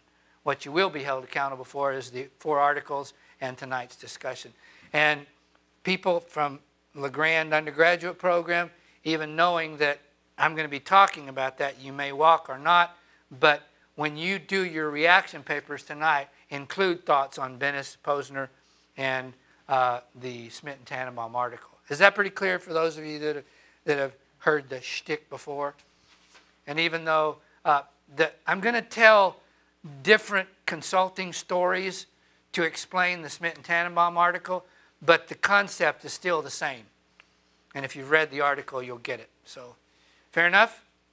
Okay, so that's a little break point. Those of you that have heard Smith and Tannenbaum and Barry Posner and Warren Bennis's shtick from their major work, feel free to take a nap, or I'll see you later, or see you online. Or I'll see you in the next hour as you listen to my stories again. All right. Break, not break as in leave, but as in like a stop in any questions and comments or observations or any other burning thoughts that you have about where we're at right this minute and where we're fixing to head. Any commentary, concerns? All right. Yes. Okay, I have hands up. So, yes, ma'am. Well, on the French and Raven and the Percy, those two, do you want us to include those in our commentary? You probably can, because as I go through the rest of the evening, I will be sharing with us also the French and Raven model. You know, there's 5 bases of power. I'm going to go through a really quick definitional presentation of that, because there's some, in my mind, some catchwords that help me understand those 5. And nearly every time that I've ever read the 5 bases of influence, whoever's written the article has got even more academic and bullshitty than I am, you know, and that's pretty bad, you know. But I've got 5 ways of looking at those particular models. So on French and Raven, and then I will draw pictures of comparing the diagram of the Smith and Tannenbaum model side by side with the Hershey-Blanchard situational model and show you some similarities.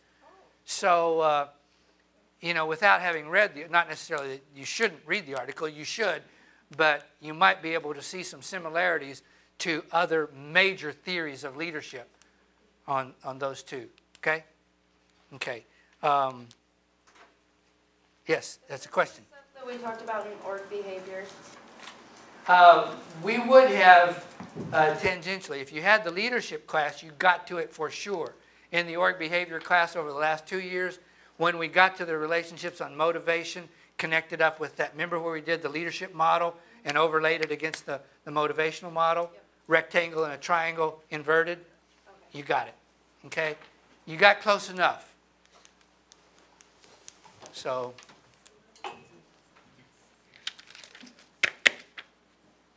all right. Any musicians in here? Or people that just like music? Do you like folk music? How about bluegrass music? Okay. Now, I'm going to start with the quote, "Leadership is a bluegrass band." Now, that's not exactly from some of these other folks out there. My wife doesn't play in a bluegrass band. She did play in a Celtic band. And 3 of the members of that band were also bluegrass musicians. And so let me ask this again. I just want to see if there's any sort of sense of resonance about that. How many of you have listened to bluegrass music? Not many people. Okay, a couple of three. All right. If I say that there's a difference between a song and a tune, does that resonate with anybody? Okay? A song usually will have a lot of words and usually have some verses that tell you some story, and then there will be a recurring chorus that says, here's the story, bam, here's what I'm going to tell you. Here's another part of the story, bam, here's what I'm going to tell you. A tune doesn't necessarily give you all that, but it will move back and forth between a pattern of music. Like, here's this, a set that goes A and a set that goes A, and it might be go A, A, B, B, C, C, or it might go A, B, C, A, B, C. And those tunes move in and out of some ways of listening to the various musicians that are playing their tunes for you. And it might go fast, slow, or it might go really strong with certain pieces of the music sort of coming to the forefront. And then some other pieces of the music moving. And now we're talking about situationality here, right? Now, does that make some sense? Well, let me describe not necessarily the bluegrass music, but Celtic music. Now, the band that my wife played in had 4 musicians. One of them played something called a hammer dulcimer. And it's a stringed instrument that lays down flat, and they have little hammer dulcimer, and they go like this and play these notes. Now, they can play some slow music, and they can play some fast music, right? Then they have a fiddle player, not a violin player. Although John was classically trained violinist, he was also a fiddle player, and that's different than a violin player, right? But now he can play some really melodic waltz kind of music or some very fast get-in-your-face music with the fiddle. Then they had a guitar player. Now, this guy had fingers that were like lightning. He just could play incredibly fast music. And then Mike could also play melodies. And then there was my wife, okay, who played a harp, a Celtic harp. Now, only 3 or 4 of you raised your hand, so I'll try to give you a real quick description of a big classical harp that you might have seen in an orchestra versus the little harp that my wife plays, right? Music in the Western sense has a scale that is like da-da-da-da-da-da-da-da, right? And each of those notes on a big harp is connected to a metal device that at the bottom of which has some pedals, like A, B, C, D, E, in the A string, and there's, 10 of them or 4 of them, or it's like 32, 40 something, 8 divided by, there's 4 or 5 A's, right? And you could take this metal pedal, right, that goes up the harp and down the harp, and it would change every A string, right? And there's a pedal for the next one, B, right? And you could hit that with your foot and change every one of the B's. On a piano, they're called sharps and flats, or you go da-da, and it's up just a little bit, but not da-da, whatever. And it's that, I'd need a piano to do this, right, to show you. But what there is in this big harp is the capacity to move lots of strings at the same time. And so orchestrated music with the big harp is easier. Bluegrass and jazz and folk and Celtic has all kinds of differentiated movement of those notes. You have scales that move up and down in a lot differentiated way. Now, the little harp doesn't have 7 pedals at the bottom of it. It's just a little harp. It's about this tall, it's got about 30 strings, and it doesn't have a thing that changes 6 strings at the time. It's got a little lever at the top. There's a lady named Deborah Henson Conant who plays jazz harp that she's just incredible. And she actually takes one of these little harps and puts it on a shoulder strap and gets out there and rocks and plays jazz music on a little bitty harp. And she's actually taken these little notes one at a time and bending them. Like you hear blues musicians, they'll bend notes on a guitar. You know what I'm saying? Instead of just hitting a note, they'll hit the note and it'll wah up. Back in the 60s, they called them the wah-wah pedals. How can you bend that note and make it different than what it was? Now, given the complexity of my wife's capacity to change multiple notes and play really fast music. She can't. So what she can do on the harp is play melodies, play waltzes, play slow music. Now you got 3 other musicians in that band that can play fast music. Now, we've talked about the complexity of leadership behavior.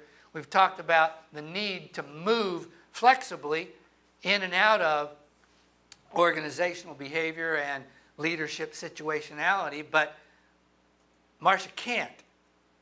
She's only got one way of doing that. So how does this group allow for the situationality of everyone to get a chance to be the leader of the moment?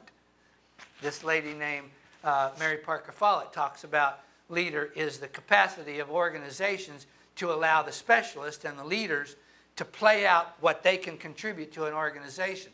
So if the organization, the bluegrass, the Celtic band, is playing slow music, maybe it's time for the harp player to get a chance to step out in front and be the leader of the moment. You're listening to the harp. And everybody else willingly steps to the back or plays harmony or plays softer instead of the fiddle player always trying to get out in front and being the domineering musician, right? Now when it's time for fast music, my wife then, as the harp player, would back off and play a corresponding melody note or a softer lead note. I'm going to let that other specialist go out there and be the leader. Does that make some sense? Can you hear that? See that? Let me tell you another story about situationality and the importance of leadership to allow some flexibility of the movement. And this is my experience working with the Green Beret folks and what they call the long-range patrol groups. Now, I wasn't a Green Beret. I was a Marine that was an interpreter and went out with these folks. But military is not flexible. Military structure is not flexible. And the flexibility of allowing anybody to be the leader of the moment in a military sense is not very realistic.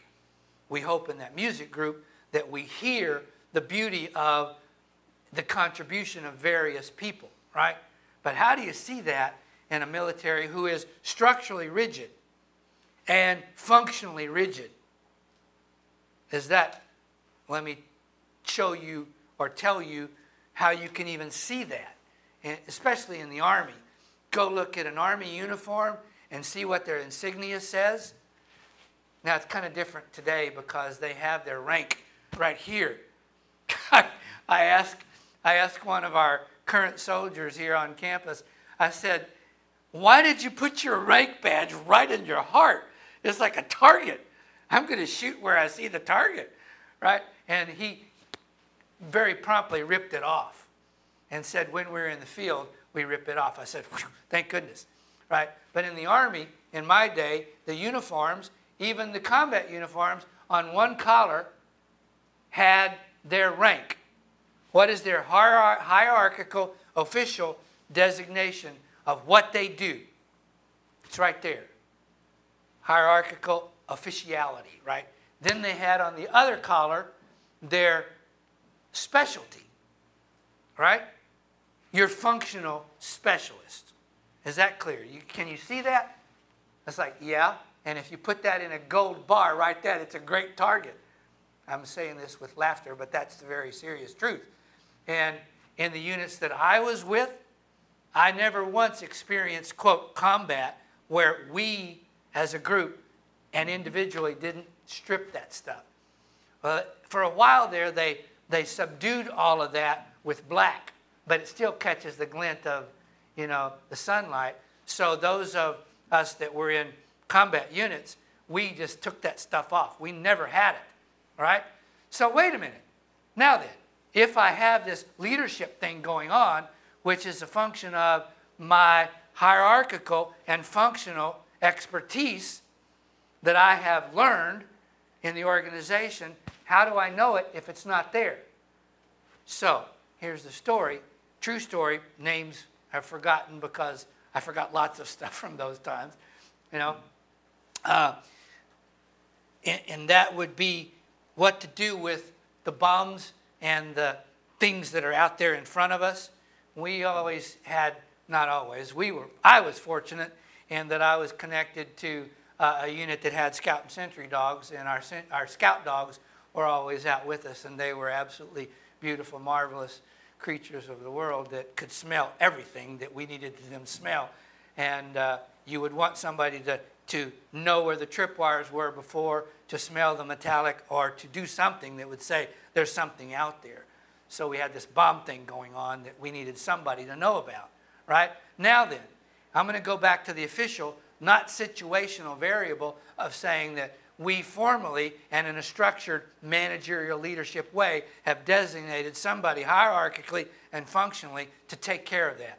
We've given them training all up this way and that way. So we had Jim, who I don't know if that was his name or not, but we had this guy that said, not said, we knew, he was a sergeant or a corporal or whatever, E4, E5, and so he had hierarchical official place to tell us what to do and how to do it. And this guy had been to ordnance school. He went to school to learn about all that stuff in armory, right? Now then, the question we ask is that given the credentials that we know about these people and how they function as an expert person who can help us, we think that Jim, who has this on one hand hierarchically and this on the other hand as an expert, will be the person that we go to, right? This guy nearly failed out of ordnance school. He was afraid of anything that had to do with gunpowder, right? And he was barely able to pass the exams to promote him, right? Now then, am I going to follow this guy? Am I going to be influenced by behavior? Or John, on the other hand, who is a raging pyrotechnic maniac, right? Loves anything to do with gunpowder and can smell better than the dogs, right? But he's a private, which is at the bottom of the hierarchical level, and he's never been to expert school. But who will I follow? Who will I be influenced by? And in terms of the situational variables of a system, very paradoxical. My experience was totally, in that group of 10 people, different than what the military had imposed upon us. And we were governed by, led by, and chose to follow somebody that was totally non-official in the system. Very situationally determined. But we had a person who had that capacity, and we had a group of people that allowed him that place to do that. Whereas in other organizations, how many times have people who had the skill, had the knowledge, had that knowledge at that moment in time to make a difference, but were not allowed to do so because the system constrained them? Comments, questions, observations. Are those, can you see that happening in organizations?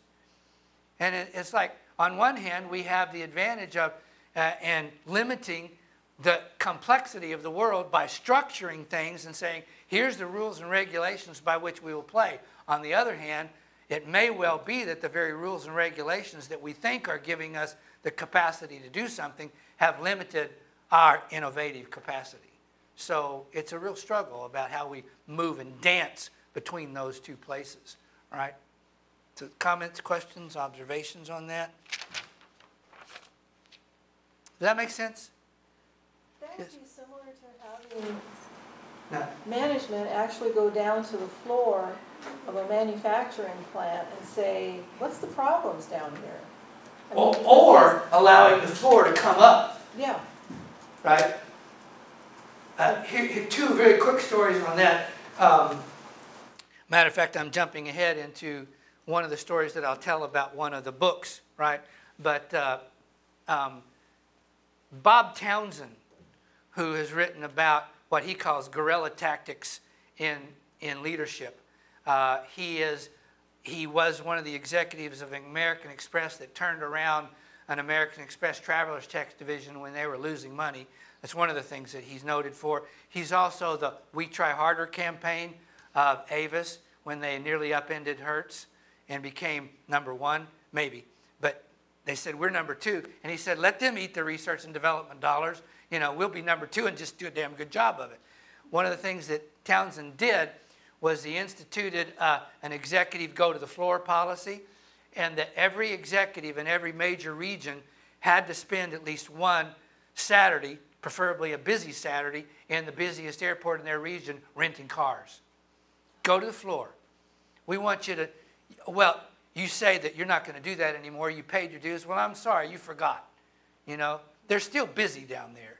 And you're making decisions on the statistical analysis of, well, the risk factor is that if we only have X cars available, the potential of having to have X plus cars available is costing us too much. If we have X minus cars available, we'll meet the needs of most of the customers that come in. But you're not the one selling that car or renting the car that's not available to that customer. So go out there and see what it's like to be on the floor again. So it's that kind of a thing. Another example of that story is a man named Dale Aldridge from Lewiston, who he actually was the vice president of the money part of the college that I taught at before. And then he moved on, became an entrepreneur, actually was given the award in the National Small Business Development folks as Small Business of the Man of the Year award one year. If I say mini chainsaw on a stick, you know, that's the product that they developed. Quick, maybe I'll make the story quick. The port of Lewiston actually had access to the franchise and patent rights for this particular product. I don't know how they got it, but they had the opportunity as a port authority to start this business. And Dale was on the board of directors at that time and said, look, folks, we can make a lot of money and employ a lot of people in the Lewiston area. Let's do it. And the board decided not to. He says, okay, can I buy that from y'all? And Dale and his brother bought the patent rights to this little chainsaw, mini chainsaw on a stick. I don't know about you, but I don't want to think about having a chainsaw on a little bitty stick directly above my head. But, you know, that sounds like a safety issue to me. But Dale and his brother bought that patent. And they put together a business in Lewiston that over a 2 or 3 year period of time employed 60 or 70 people. That's great. You know, that's a lot of people in a small town to put to work. Now, one of the things that Dale did, now we thought of Dale as being one of the, quote, heavy-hitted autocratic managers, but when he opened this business, it was really intriguing to see how he went to the floor very early. Every Friday at noon, he paid for pizza for everybody. They took 2 hours off. He wanted, and he had every executive level, every sales level, every representative level, and every employee come to this lunch thing and talk about stuff. He also did a go to the floor kind of a thing and had his executives go spend some time on the floor. Now, it irritated the plant a little bit because they had to spend more time training the executives about how to do production. But you know what? Production increased. They became more aware of what was happening on the floor because they instituted a go to the floor and find out what's like down there policy. Took away the hierarchy and the functional distributions and said, let's all play together. Is that good? Is it bad? It worked in those two instances. So comments, questions, observations. All right. I don't know how fast I can talk to get you through some of these theories, but let me see what I can do. John, I'm going to come to overhead, and I'm going to quickly talk you through French and Raven's basis of influencing, leading, controlling, changing behaviors of people. And expert power, okay, is one of them, and that is rational faith. Now, can you read my hand scratching there? Now, why do I say it's rational faith? It's a belief in, I got it. They'll write bigger. Thank you, John. Okay. It's your, not my, but your perception of how you look at that expertise. It's not the degrees that they have, much like that military example, what's on my collar versus what you look at and see and turn. Everyone, nearly all of you talked about how important action was in those articles tonight. This is action. This is observable behavior. I have 2 problems and 2 friends, right? One is that it's April 14th and I haven't turned my taxes in, and one of my friends is a tax accountant, right? And also, it's April 14th, and part of the reason I hadn't turned my taxes in because I've been on an outdoor trip, and I just have broken my leg falling off of a mountain, and I've got a compound fracture, and my other friend is a doctor. Now, what is your perception of your rational belief in your friend's ability to help you in those 2 problems? Now, I could ask for lots of input, but it's fairly easy to see that you would go to your tax accountant to do your taxes and help you, and you would go to your doctor to help you with your broken leg. But I'm going to tell you more as, who's that guy that says, and the rest of the story? Oh, Paul Harvey, right, that guy. I'm going to tell you the rest of the story. The tax accountant probably knows more loopholes about how to move, the doctor probably knows more loopholes than the tax accountant about how to, protect his money. And so maybe I'll talk to my doctor friend to help me with my intricate little maneuvering of my taxes. I'm not going to break any laws, but I'd like to know what the guy does, right? And my doctor is a pediatrician that deals with kids and can play with snotty nose, but he faints at the sight of bones sticking out of somebody's body. Now, how he made it through med school, I don't know. But my tax accountant is an avid outdoorsman, EMT trained, and has done this stuff for years. So when I got that compound fracture, I think I want to go to my tax accountant because he's going to help me quicker, and my doctor is going to help me quicker. Did that make sense? So it's what else is on the table when you look at expertise. So that's a part of how we are influenced, right, by expert power. Then you've got charisma. And I'm just going to simply call that identification, although some people call it referent power.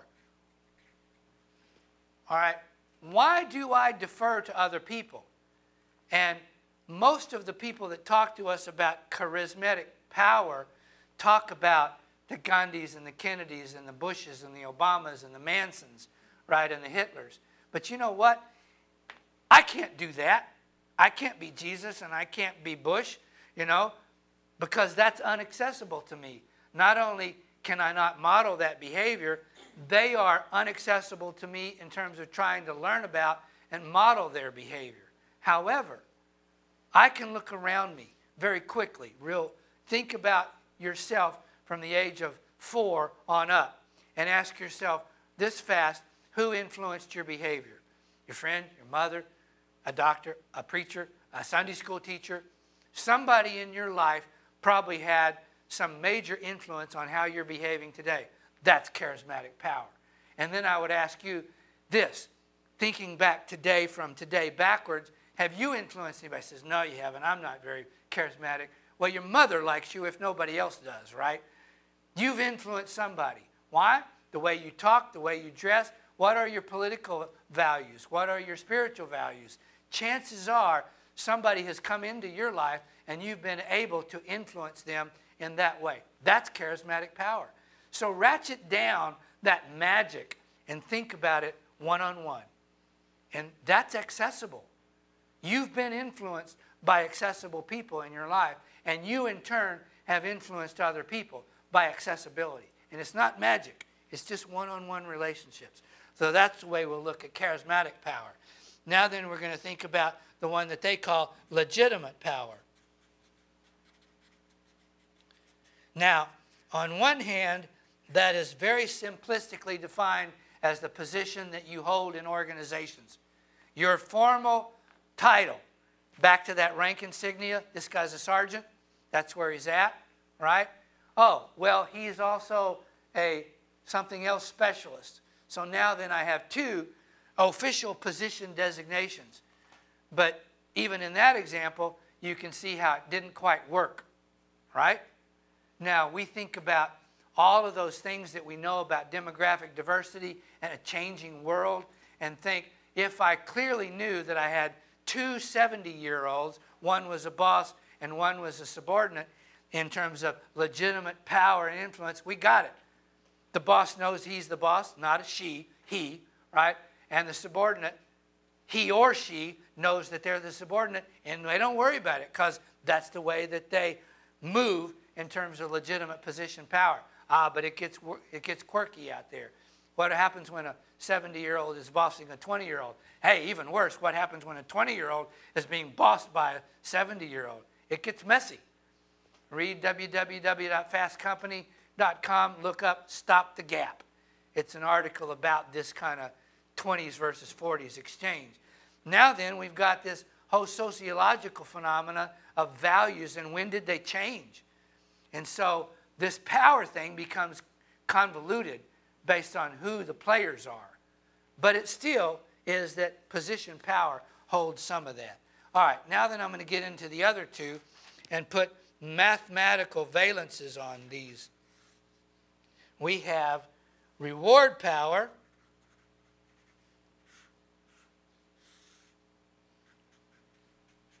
and we have coercive power.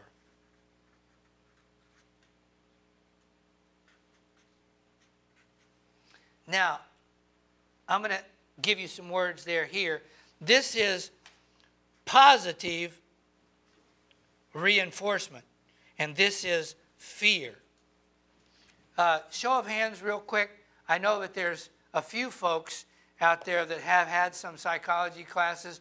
Some of you have other things that you've done, and you would, if I talked about behavioral modification programs, Skinner programs, those kinds of things, you'd look at not only positive reinforcement programs, but negative reinforcements, punishment-oriented programs. We get complicated in that, but this is not a psych class.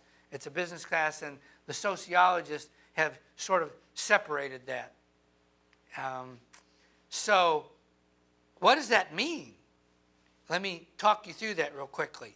Positive reinforcement, back on my picture up here, is I give you something that you want.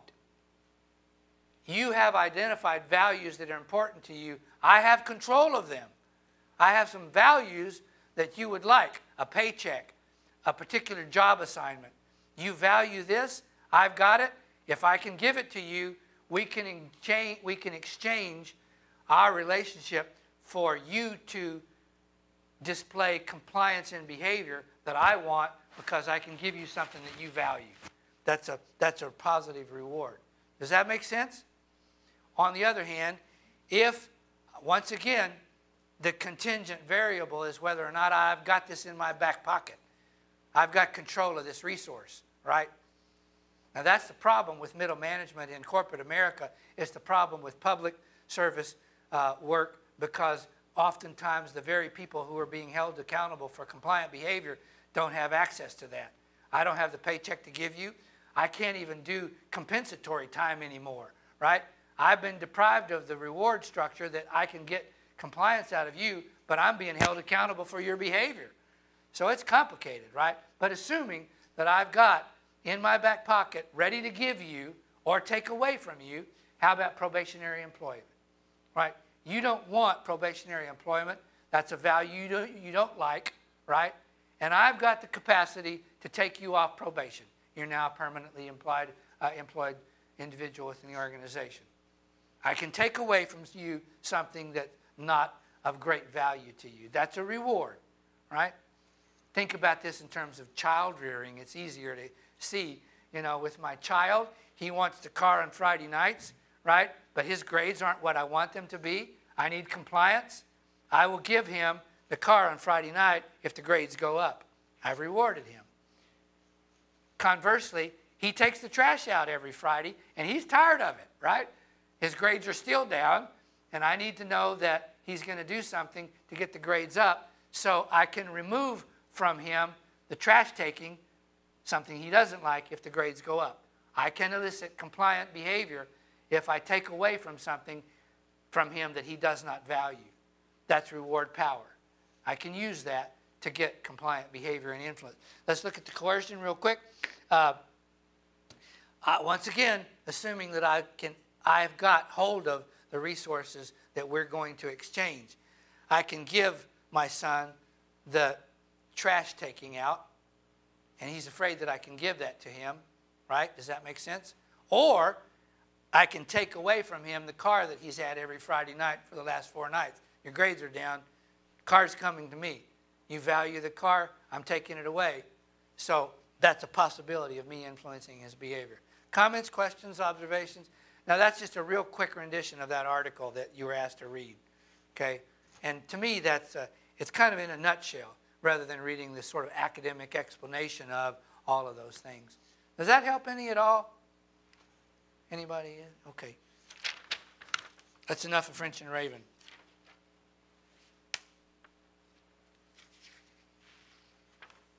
Ah, there it is.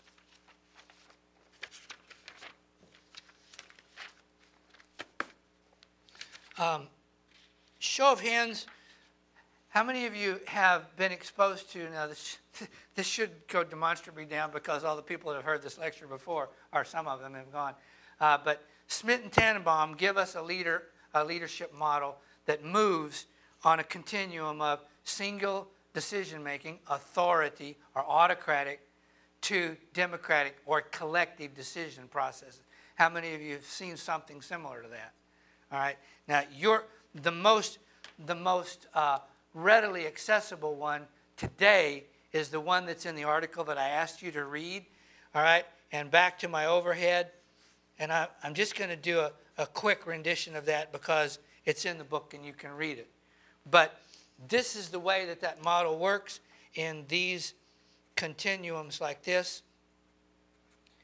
Also, I'd offer to you, if you want it, I don't have this electronically, but one of these days I'll do it. Maybe if you ask me, that'll stimulate me to do it.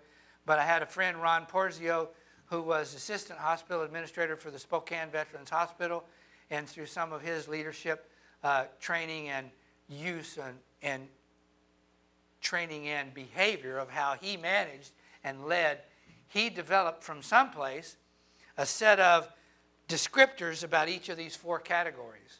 So you could say, how do I know that this is happening? And if I want to be that way, what are some characteristics that I would choose? So I have a list of those that was developed by, and it might be that he took it directly from some training that he went to, but I attribute that because that was the first place that I'd seen it.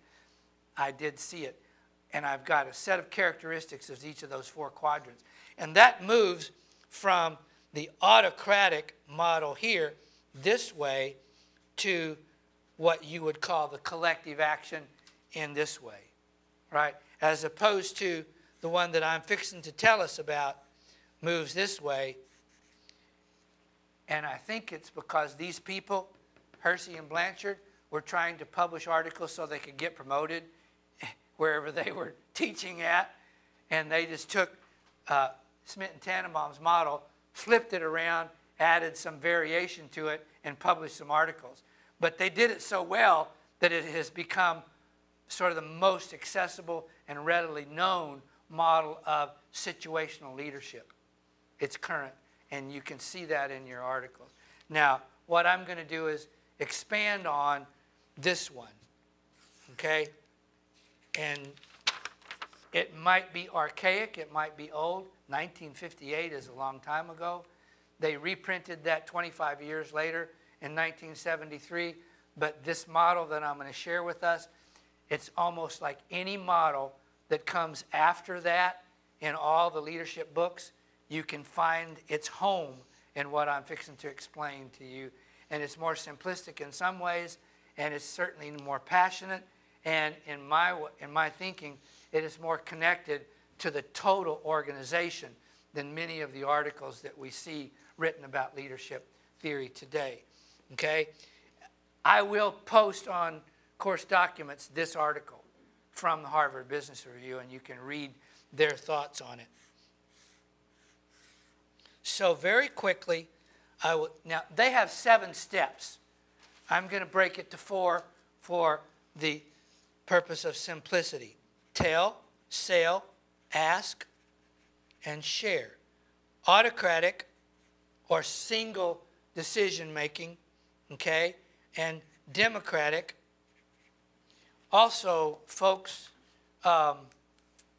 there's some PowerPoints that are available. Look under course documents, and some of the stuff that I'm putting down is available on a couple of 3 PowerPoints. If you can't find it under course documents and would like to revisit that, holler at me. I'll make sure I find it and put it under course documents.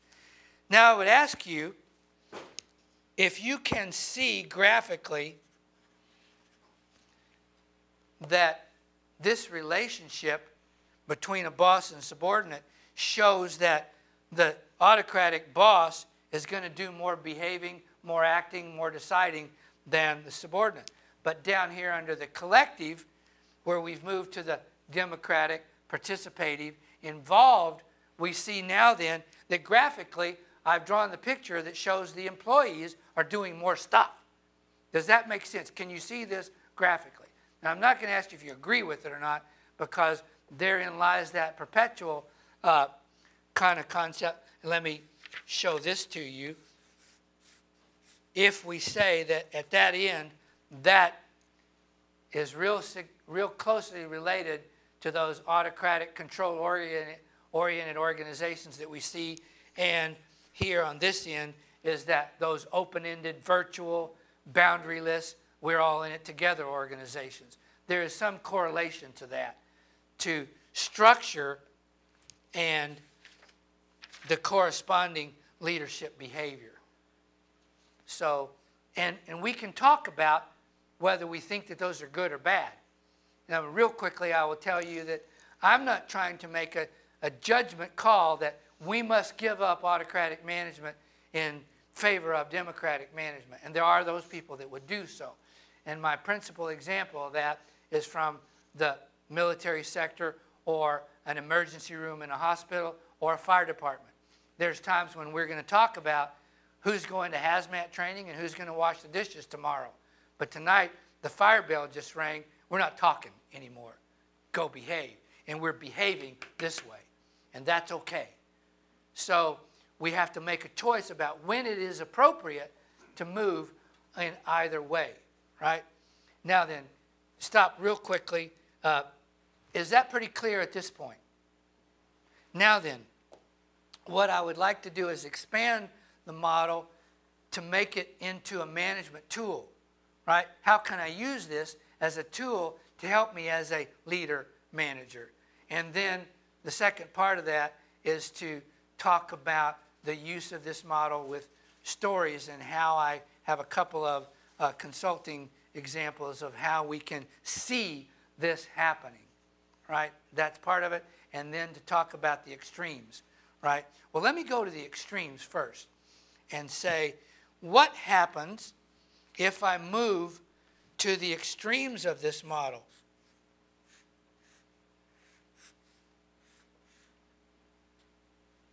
Which is what happens in 90% of the management textbooks that even choose to continue to show you this picture and talk about Smith and Tannenbaum. Let me ask you 2 separate questions. One, what do you see and how would you describe that extremity of management/leadership behavior where the boss is everything and the employee is nothing? What might you call that? What do you see out there happening that is indicative of that first circle? Any comments? Micromanagement, that's great. You didn't give me a choice. You told me what to do, when to do it, how to do it. Oh, I thought I was doing something pretty cool. No, you're going to do it that way. Thank you very much. Go. Okay, that's any other comments? You know, what might else you call that other than micromanaging?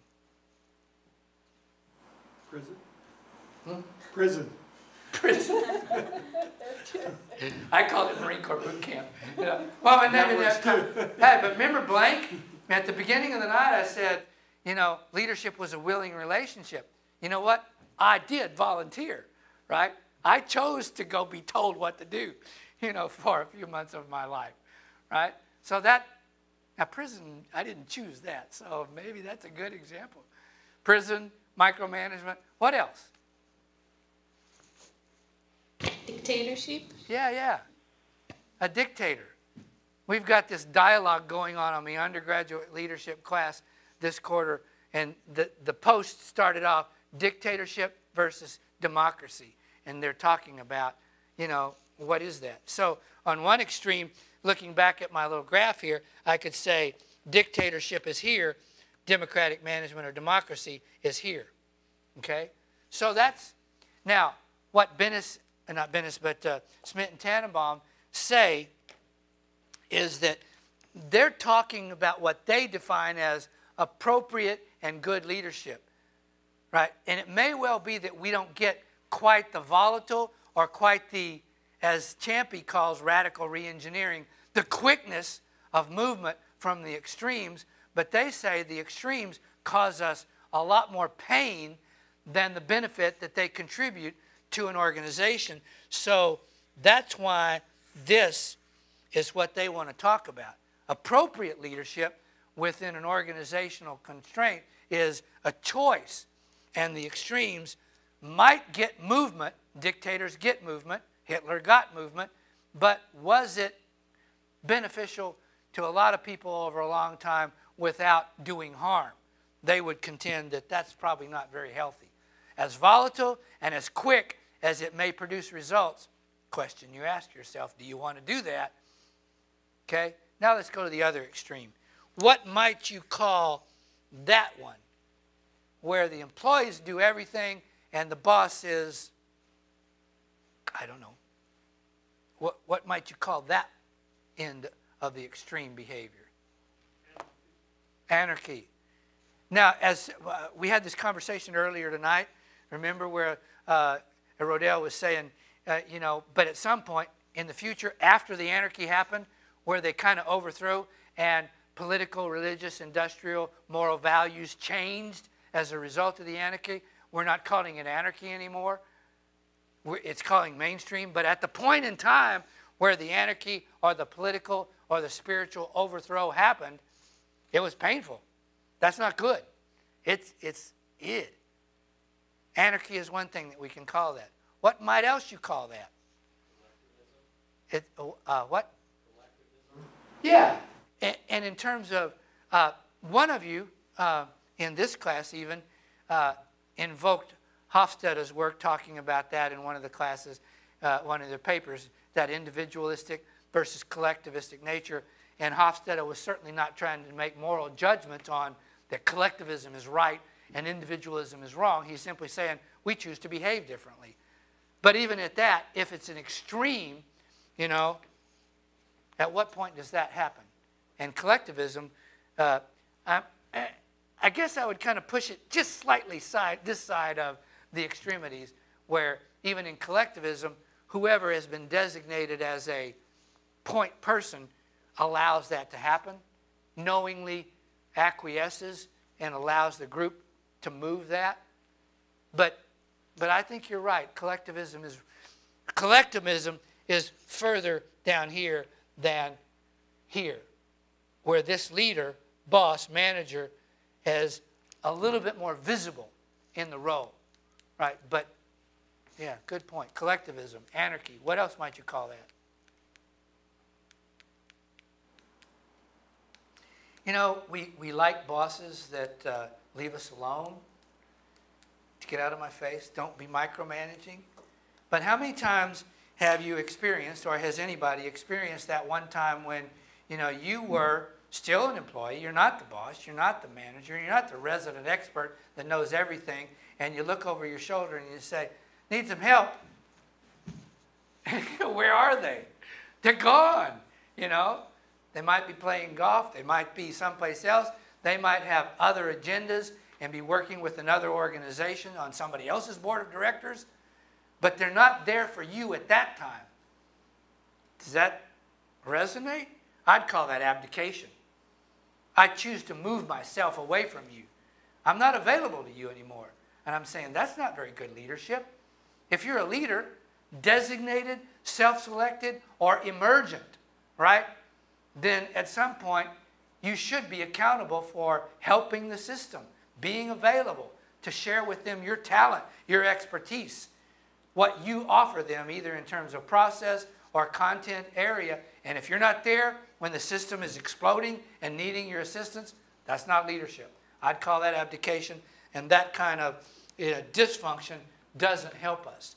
And that's that's precisely why, and again, like I said, it wasn't like I went to school with these guys. I happened to just meet them at the conference that I go to, Western Academy of Management, and over a 2-year, it was about 3 years, I guess. It was 3 years in a row that they were still going to these meetings, and I was able actually to have coffee breaks with both of these guys. It was like, whoa, I was literally in academic heaven, you know, being able to talk to these guys that had founded this great theory and say, can you tell me about this model? What's important about it, and why was it drawn this way? And what Blank said about willing relationship, they said that is precisely why the model wasn't drawn from corner to corner. They think that the excessive nature of this behavior is detrimental to good organizational behavior. And it takes away from that, what McKinsey and Company calls shared values, and many, many other people call, you know, a collective viewpoint. Now, you can say that independent viewpoints are good, and they are, but in organizational context, it's not an entrepreneurial system where one person is dealing with this stuff. It's a collective group. So however you want to define that, the collective ethos of shared behavior is important, and that's what they were driving at. Comments, questions, observations that you have on that? 3 words. We can use this to describe people's behavior. We can use this then to prescribe behaviors. And once we have some kind of idea about what might be a more appropriate behavior, then we can use it to help develop people to move in an appropriate behavioral way. Now, what do we need to look at? In the leadership class that I teach, it all focuses all the way throughout the quarter to say that effective leadership, and this article takes this point of view, you can read it, will say that effective leadership is a compatible relationship amongst what? The leader, the follower, and the situation. Okay, reading my hand scratching now, let me repeat that real quick, and then I'm going to shift and tell you a couple of stories about how I can do this, right? Leadership effectiveness is a compatibility amongst leader-follower situation. And I'm not making a judgment call as to either end of the scale, autocratic or democratic management. But to know whether it worked or not, I need to see compatibility in leader, follower, and situation. The more I connect, the more it works. The more I disconnect, the more it falls apart. And once I can go in and know that, then I can describe that, prescribe an appropriate way of behaving, and then use it to help teach people to move in an appropriate way. Now, is that clear so far? Now, I'm going to draw cutaways as I tell new stories. This is what we're looking at, and what I want to do is describe for you the leader, follower, and situation, and to see if by so doing we are aware of maybe some problems or some gaps that show up in an organization. Okay? So I want to do a cutaway of the boss, and her name is Rita. And then I'm going to do a cutaway out of this to describe the subordinates. Right? Now then, and you may or may not like the stereotypical description of Rita, but listen carefully and see if you can place Rita in either the autocratic end or the democratic end of this continuum. Okay? Now, stereotypically, you'd think it's a woman, she's a democratic, let's all play together. Rita's father was a test pilot, and she grew up in an extremely dominant family with a father who was dominant, and the behavior that was expected of Rita all throughout her life was to be alpha male in all of her behavior, right? And as she went through management school and all those kinds of things, that's what she focused on in terms of learning all that types of behavior. Is that? So, contrary to the fact that she's a woman, and stereotypically women are softer, more democratic managers, not necessarily always the case, her environment, was that she was nurtured in this autocratic environment. And she was educated in an autocratic system of management leadership behavior. So for Rita, I would describe her as an autocratic boss. Now I have a description, but I'm still, the equation's not finished yet. And in order for me to understand the effectiveness of leadership in this system using this particular tool, I still need to know about the followers and the subordinates, or the situation. Now then, I could tell you there's a public organization or a private one, a big one or a little one, production or any other, but let me tell you a little different way of describing the behaviors of the followers. And it sort of can be used to describe the behavior of followers in many organizations. One is that you've got a group of probationary employees, okay? And they're excited. Now, in a minute, I'm going to use the probationary employees in an entirely different way. But probationary employees usually are very excited and willing to engage in all kinds of decision-making processes and behavior that would allow them sort of innovation work, right? But now there's a controversial nature of that, and in a minute you'll see a completely opposite view of that, right? But this group of people, many of them were probationary in their work, but this particular group of people that Rita took over were an extremely excited group of young professional probationary employees. Now I just threw another element in there. If I describe most professional employees, another piece of that would be that another characteristic, they're degreed people. Now then, you start getting a sense of how they may choose to behave in a system. Professionals, degreed people tend to do only what they're told when they're told because somebody else is the expert? Or do they display characteristics of willingness to engage in decision process? We use the Gates model or the Microsoft model.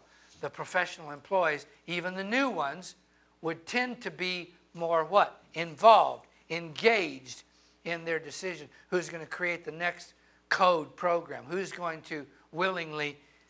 Do you get some sense of movement with where that group of people are? They're down here. They know more. They have more knowledge. They have more education. So consequently, their relationship in terms of decision process is that they are here.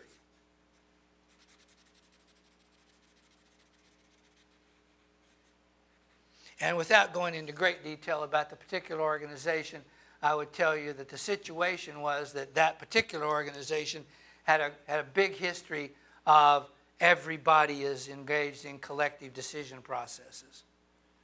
Now, what did I just describe? I gave you 2 out of 3 of the elements that were what? Democratic. All right? Now, but look at what just happened. I ask you then to quickly go back into management history and think about one of our historical contributors to management thinking, Henri Fayol, the French industrialist who gave us the functions of management, talked about unity of command and unity of direction. Right?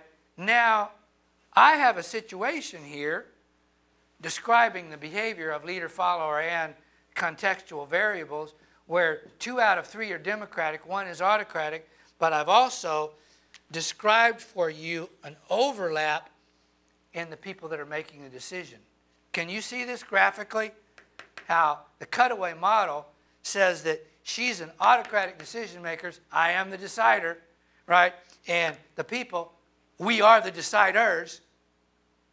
Now, unless I can invoke shared values, shared role and mission, shared understanding of what is our function, I now have a conflict. And I will tell you that I consulted with this organization, right? And there was a conflict because Rita would make decisions that were in direct conflict with what the group had already decided to do. I have two people making contradictory decisions. That gives me grief. Now I've got to mess around with that. So now then, remember, I had this: describe, prescribe, and then develop. My prescription for this one would be to tell Rita to back away. She's got experts that have been hired. I have a little two-pager in one of the books that I've been reading lately, Book of Sayings and Quotes, and it says, hire up. How many times do we hire down because of, oh, incidentally, that is one of the things that Smith and Tannenbaum say drives excessive autocratic behavior is the insecurity of bosses. Paradoxically, they come across as arrogant, controlling, I know, I'm confident, but the fact is, one of the facts is that if they're insecure, they will tend to hold fast their decisions. They can't allow any differentiation because their insecurities would start bubbling up. But Rita was making decisions contrary to the department and wouldn't allow that to move forward. So I would prescribe that Rita might take classes on listening, classes on democratic management processes, but what if we could show same person, boss, same people, employees, and a situation that might change that, where Rita had some information based on what the customers had asked for, and she wanted to change some things and did so, and the employees got all upset about it, but none of the employees had access to the R&D department.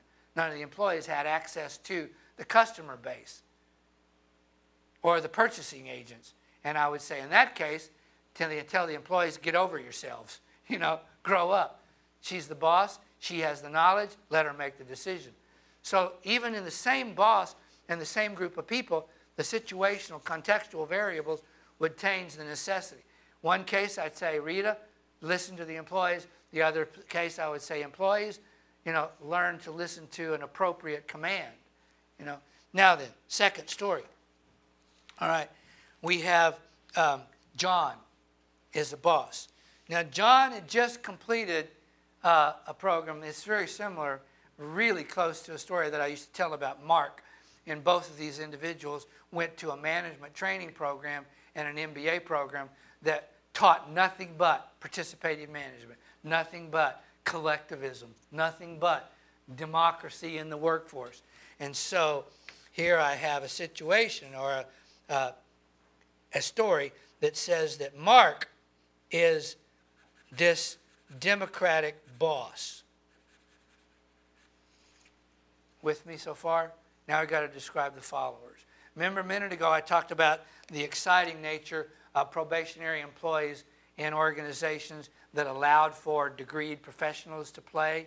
You don't see a lot of sort of waiting on those probationary employees. And there's not much fear, although there is. But in a rank and file production organization where there's a lack of education, or maybe a junior college education or a high school education, the probationary employees often operate from a position of fear.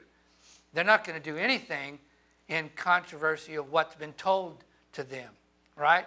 Now, listen carefully, because I'm describing the situation and the employees at the same time for John, right? Probationary employees. They're in a production union environment. In a production union environment, a second group of people that behave are the senior folks out there in the unions, the cynics out there. They've been around the block once or twice. They've been through a couple of three union negotiations, and they're so tired of saying, let's all play together and listen to me, as they say, just leave me alone. Tell me what you want me to do. I'll do it, right? So see what's happening now? I got two groups of people that are doing what? They're doing this kind of stuff. So I've got an employee base, right? Now I can go on and describe for you other groups of employees in that particular organization, all of which played according to this set of rules. Now look at this gap. In this one, over here, I had two people making the decision. Who's making the decision when John took over this organization where people are waiting for the bosses to make the decision? I'm in trouble again. And nobody's making a decision. And now I've got another problem, different than this one. So what's my prescription? Well, John might need to learn how to give some orders for just a little bit. Because those people who are waiting on the orders and don't have them, they are either conditioned to not make decisions or unwilling to not make decisions. But if this organization is going to operate on day one of the next quarter of production, somebody's got to give us a decision schedule.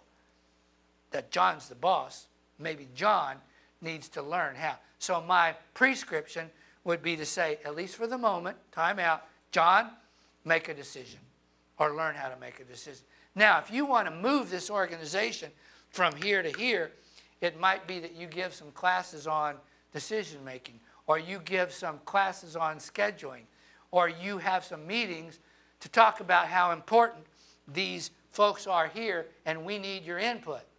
Oh, well, it might be in this knowledge expansion of moving from no knowledge to more knowledge. Maybe you teach more classes on the production model that you use. Maybe you teach more classes on the machines that they're using. Somehow, this group of people who is unwilling and unknowing need to be willing and knowledgeable. And that might be John's responsibility. So you have some developmental work to do. Comments, questions, observations. We could spend a lot more time this evening talking about that model, but you can read the article, and again, it's much more eloquent than I am. But does this make some sense now about looking at this model of autocratic to democratic decision-making, right, or leadership? There's times when the boss is doing everything. There's times where the subordinates are doing everything. But in order for me to know about that, I need contextually to know how the bosses are playing, how the employees are playing, and then what contextual variables will shape that relationship. And the more compatible they are, the more connected, the more it works. In Desert Storm, it all worked because you had military leaders and followers from a completely voluntary military force and a political contextual variable where the American public said, go for it. It's okay with us. In Vietnam, you had a dominant boss with a bunch of radical people that said, no, you can't tell me what to do, right? You had followers unwilling to follow, and you had a political, social environment that was totally turbulent and chaotic that said, we don't know what's going on either, right? So you got chaos in one. See how it split apart? None of the things came together. No wonder leadership didn't work then, and it worked for Schwarzkopf. It all came together in a compatible way there, and in Vietnam it didn't. Now you can find some democratic examples where Gates is one of the examples that I continue to use. There's controversy about that because people that have actually worked for him say that his behavior swings the pendulum of being really aggressive dominant and just going playing Nerf football in the hallways with the employees as he lets them go develop code. So you've got contextual variables that are compatible versus not compatible. Time out? Comments, questions, observations? Does that make sense? Does it clarify for you? I mean, I could spend time going through Posner and Warren Bennis. I don't think that I'm going to do that. I'm going to talk very briefly about them, but I'm not going to elaborate and go extensively through, the two books that I would talk about. And I'll tell you where to go get access to that a little bit. But I need to sort of stop, time out, regroup, get some at least sort of, does this make sense? Not that you necessarily agree with this, But is my explanation of this particular model leadership clear that this is one way of looking at leadership behavior? Yes, no comments? I want to take a nap. Yeah.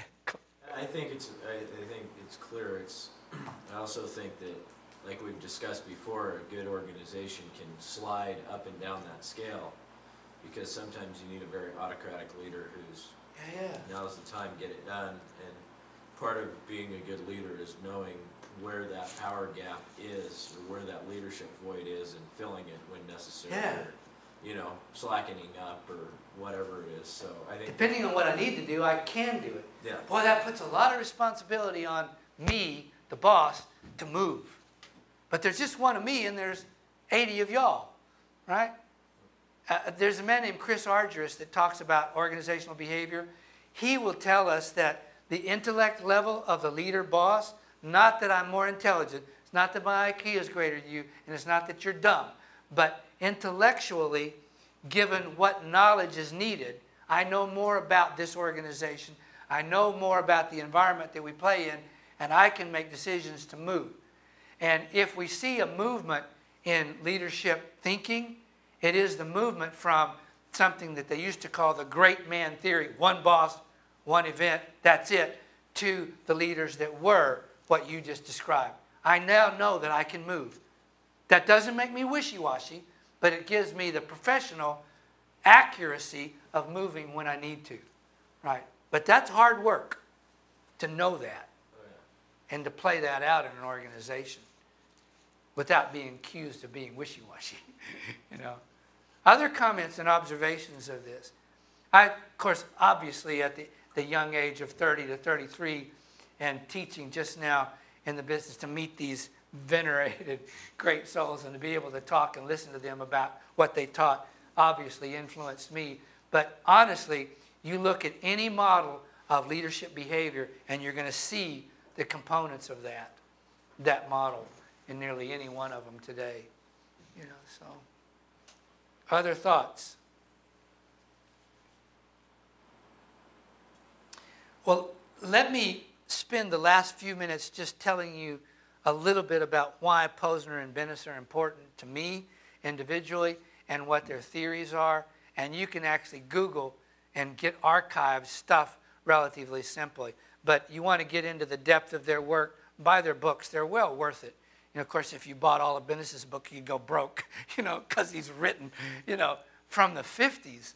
It's just an amazing, prolific writer. But he's had this gift of being 10 years ahead of everybody forever. So please take the time to listen and read at what he has to say. But you can Google and get a lot of some of their ideas and thoughts, all right? But Barry Posner and Warren Bennis. And let me tell you briefly at least why they've influenced me, right? Bennis, I met, and I've met both of them. I have not been able to get the $30,000 to $40,000 of speaking fees that it would cost us to get Bennis anywhere, but we were able to get Barry Posner to come speak at Lewis Clark State College. This is a $20,000 a day plus guy. He came to LC for a plane ticket and $500. I mean, that's got to tell you something right there. My first exposure to Barry Posner was at one of those PhD conferences. And if you want to talk about being humiliated, sit for a dissertation defense, or you will not have to defend your thesis against your cohorts. But I was in an MBA program where we had to present our major findings and research and do oral exams in front of our contemporaries. You won't have to do that, but which is kind of a whew, thank goodness. But go to a PhD conference and listen to PhDs attack each other to how great and wonderful they are, right? Barry Posner at Loyola Marymount comes out of a great background in leadership studies, and Leadership Challenge is one of his books. The Leadership Credibility Factor is another one, and can tell you statistical analysis of organizational quality and quantitative control better than about anybody I've seen. I was a young teacher at the time that I first saw him, and it was back in the days of overheads, not PowerPoints, and he had all of his overheads on statistical manipulation of measuring the quality of some organizations that he was looking at. And of course, you can see the PhDs out there ready to start attacking him for his inability to do chi-square or Pearson's correlation or something like that. And when he's done with the statistical analysis, he takes his arm and literally tosses the overheads to the side of the room, turns the overhead off, pushes it over and said, now can we talk about some things that are really important? People matter. And I'm going, I love this guy, you know?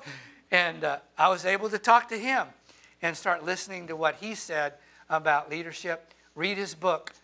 He tells stories. He has in his first one, The Leadership Challenge. There's 5 of them out there.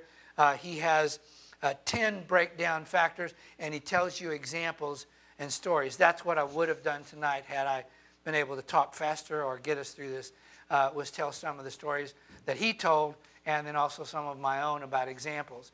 Your comments earlier this evening about what you thought was important, action, that he says, look at that. Look at the behavior, what you see and what you model. And leaders lead by example. Leaders lead by enlisting, values and not hurting an organization.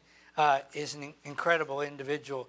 Warren Bennis, once again, early in my career, I heard him in New York, and I took a student with me. We had some money from the school, 2 of us. He was actually the student body president and one of the business students.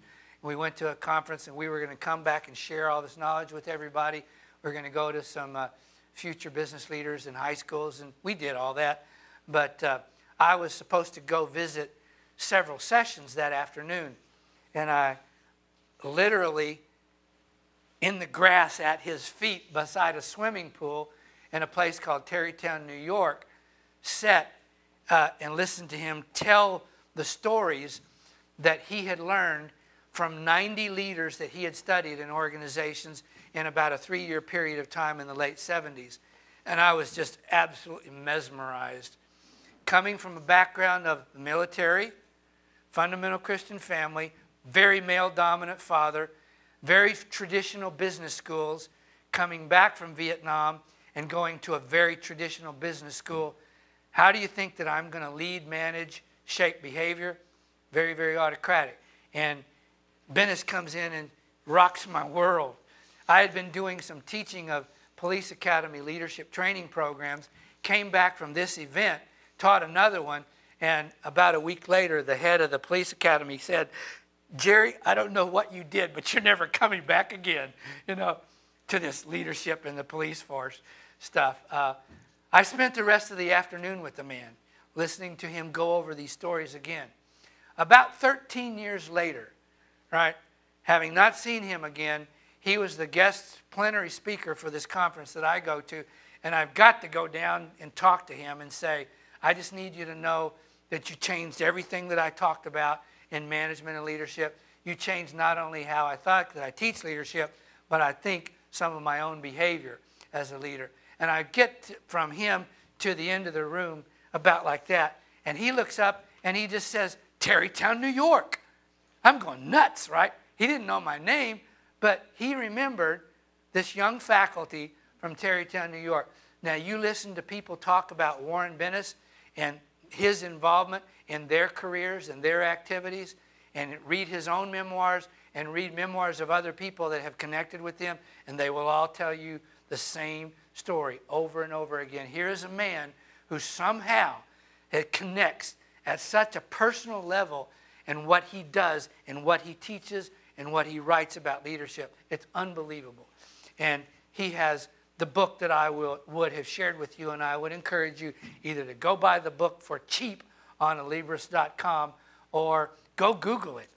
Leadership/Strategies for Taking Charge is the book that I'm talking about, and it is his stories of what he thinks is important about leadership. And one of the best chapters in many of the books that I've seen about personal development.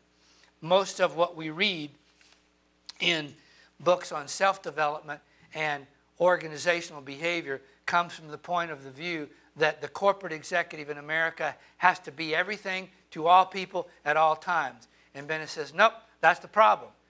When you try to do everything for everybody all the time, that which you don't do well is going to cost your organization, right? So figure out what you do well, play your strengths, and then look at what you don't do well and either toss it off and delegate it, or if it's really important, maybe you better learn about it, but more importantly, figure out what you do well and figure out what the organizations need from you and where there's a marriage, right? They either already know what you do well, there's a marriage, or they don't do what you do well and you can sell your services to them. You can fit that. And that's coming out of his book. So I could spend a lot of time talking about that, but you can go find them also. Warren Bennis, Barry Posner, they're absolutely phenomenal in what they're telling us about leadership today, and you can access their material. And their work is much more eloquent than what I could share with you. So that's kind of it in a nutshell. What I will post is a couple of bullet points from the Bennis and Spreitzer book about future of leadership, what they see is out there and what they see is missing in the future. Okay? Parting comments, questions, observations for the evening? You know? You okay? You fried yet? I'm fried. Okay. I'm done. Thank you very much. I'll leave the mic on for a minute more for Clackamas and Hermiston to get parting shots or questions. Other than that, we'll see you. Remember last week together, articles, your post-theory company, and whatever your project is, would like to talk about those and see if we can all educate each other a little bit. Thank you.